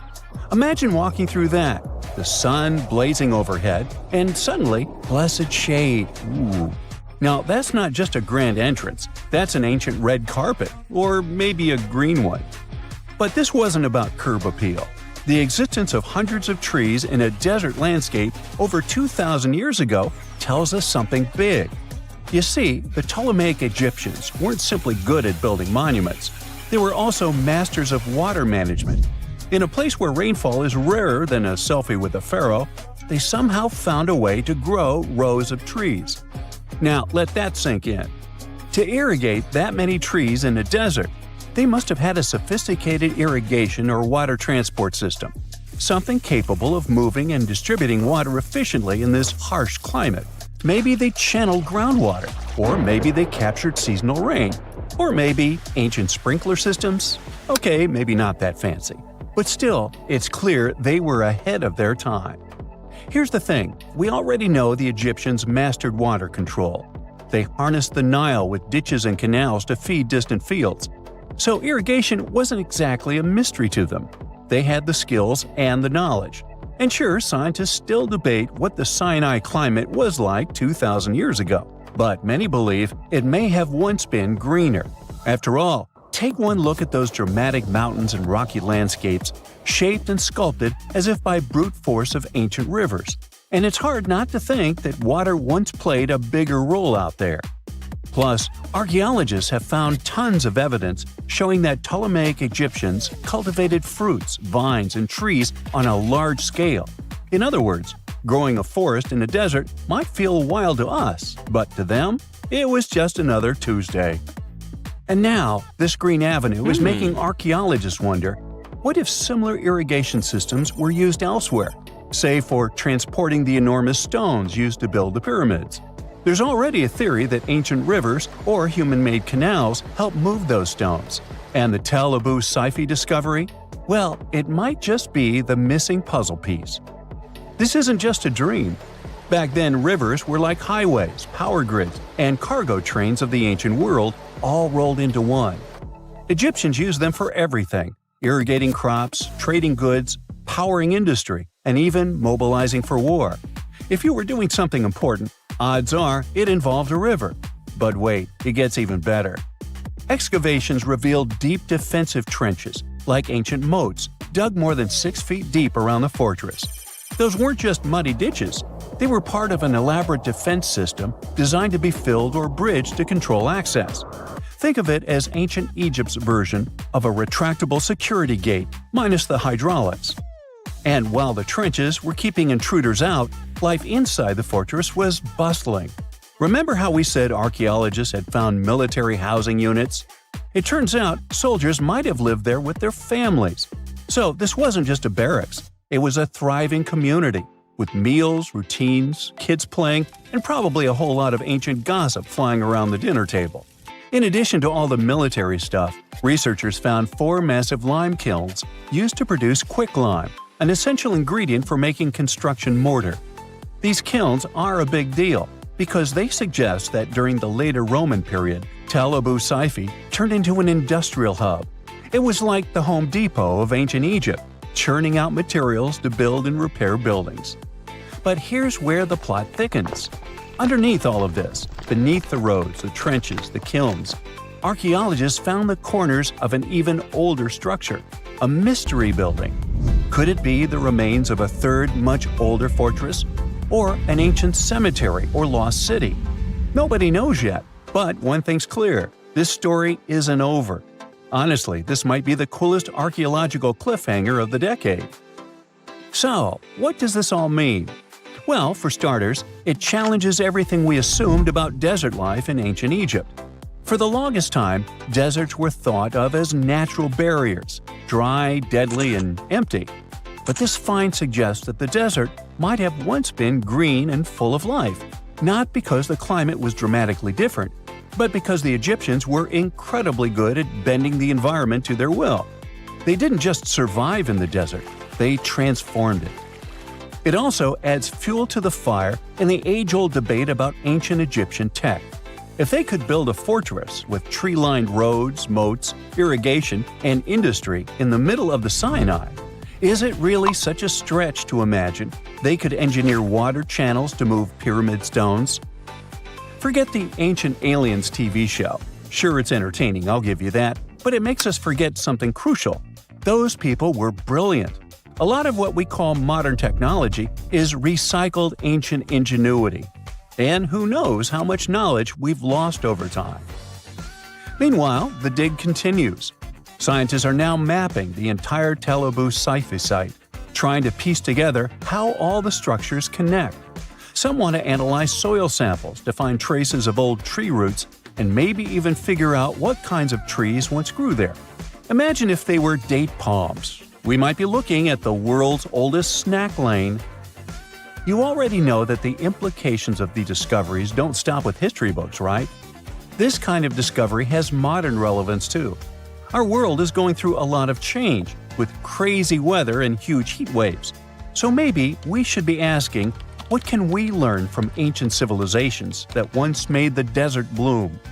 If nothing else, Tel Abu Saifi reminds us that the ancient Egyptians were more than just pharaohs, pyramids, and mummies. They were visionary planners, eco-architects, and straight-up problem solvers. They didn't wait for nature to hand them what they needed, they engineered it. And thanks to discoveries like this, we're getting a clearer picture of just how advanced and, frankly, how cool ancient Egyptian civilization really was. So next time someone tells you deserts are just empty wastelands, you can hit them with this fun fact. Over 2,000 years ago, in the heart of the Sinai Desert, there was a fortress with a tree-lined avenue, moats, military housing, an industrial center, and even a secret underground structure. Take that, sand dunes! Who knows what else is still buried out there, waiting to rewrite history? It turns out that the Great Pyramid of Giza is even more advanced than we thought. It can handle earthquakes with magnitudes of at least 6.8, and that's a big one. During powerful quakes, while nearby buildings were collapsing to the ground in ruins, the pyramid just absorbed the shaking and stayed standing. Was there a secret mechanism that helped it? More than 4,500 years ago, ancient Egyptians built one of the heaviest structures in human history, the Great Pyramid of Giza. Pharaoh Khufu ordered its construction around 2500 BCE, and it took about 26 years to finish. Workers dragged and stacked more than 2.3 million stone blocks, and some of them weighed several tons each. The finished pyramid was about 480 feet tall. It's just a bit lower than the Ritz Tower in Manhattan, which reaches 541 feet. But that might not even be the most shocking part. The pyramid was likely built to handle earthquakes. Recently, researchers from Egypt and Japan decided to study how vibrations move through the pyramid. Now, the pyramid is over 4,600 years old, so they didn't want to shake it on purpose and risk damaging it. But they still managed to test about 40 different spots inside and around the giant structure with the help of special equipment called highly sensitive accelerometers. Their tools measured tiny waves moving through stone. Ultimately, it could help them figure out what would happen if the ground started shaking. It turns out that instead of concentrating all the force of vibrations in one place, the pyramid spreads the energy through the structure. In simple words, it behaves like a giant shock absorber. The vibrations weaken while moving through the pyramid, instead of building up and cracking it apart. Egypt has been shaken by earthquakes many times over thousands of years. Some of them were strong enough to wreck entire parts of Cairo. And while some nearby buildings were badly damaged or completely destroyed, the Great Pyramid is still standing. Scientists say that the structure is incredibly balanced. The huge weight is distributed so evenly that the pyramid remains stable even when the ground moves underneath it. The shape helps too. A pyramid pushes weight downward and outward, and this makes it harder for its parts to collapse inward. For example, in 1992, a massive earthquake hit Egypt. It had a magnitude of 5.9, and its epicenter was about 20 miles southwest of Cairo. It damaged or destroyed more than 129,000 buildings. Old tombs near the Valley of the Kings had to be reinforced so they wouldn't collapse. But the Great Pyramid didn't really care, having lost just one stone. One big reason is the pyramid's design. Its base is enormous, more than 755 feet wide. That wide bottom helps spread out force and keeps the structure stable during shaking. The pyramid is also extremely symmetrical. This helps balance pressure from all sides. Plus, underneath, there's solid bedrock that acts like a super strong foundation. Then, there are the blocks themselves. Ancient builders used huge limestone blocks that lock together like giant puzzle pieces. During an earthquake, such a structure can absorb and spread vibrations. It won't crack apart right away. The Great Pyramid wasn't Egypt's first attempt at pyramid building. Earlier rulers had already been experimenting for many generations. For example, more than 100 years before Khufu, Egyptians built the step pyramid at Saqqara. Instead of having smooth sides, it looked like giant stone stairs. Later, Khufu's father started building larger pyramids with smooth outer sides, much closer to the famous pyramids we know today. Over time, Egyptian builders kept learning what worked and what failed.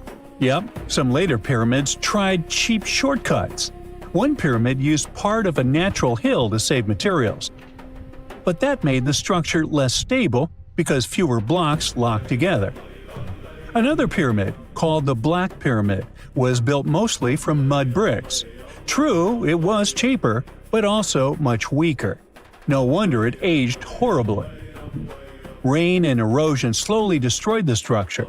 Some of those later pyramids eventually collapsed completely. But let's get back to the Great Pyramid and its earthquake survival skills. Scientists actually went inside it and measured its vibrations. They studied places like the King's Chamber, the Queen's Chamber, underground tunnels, and hidden rooms above the King's burial chamber. They found out that the entire pyramid vibrated almost perfectly evenly from one stone block to another. It means that the whole construction moves together as one giant object instead of shaking apart in different directions. And that's the most important thing during an earthquake. Now, the ground around the pyramid vibrates very differently, at a much lower frequency. So, when the earth shakes, the pyramid doesn't fully sync up with those dangerous vibrations. And that helps reduce the force moving through the structure. Imagine pushing someone on a swing. If your timing matches the swing, it goes higher and higher.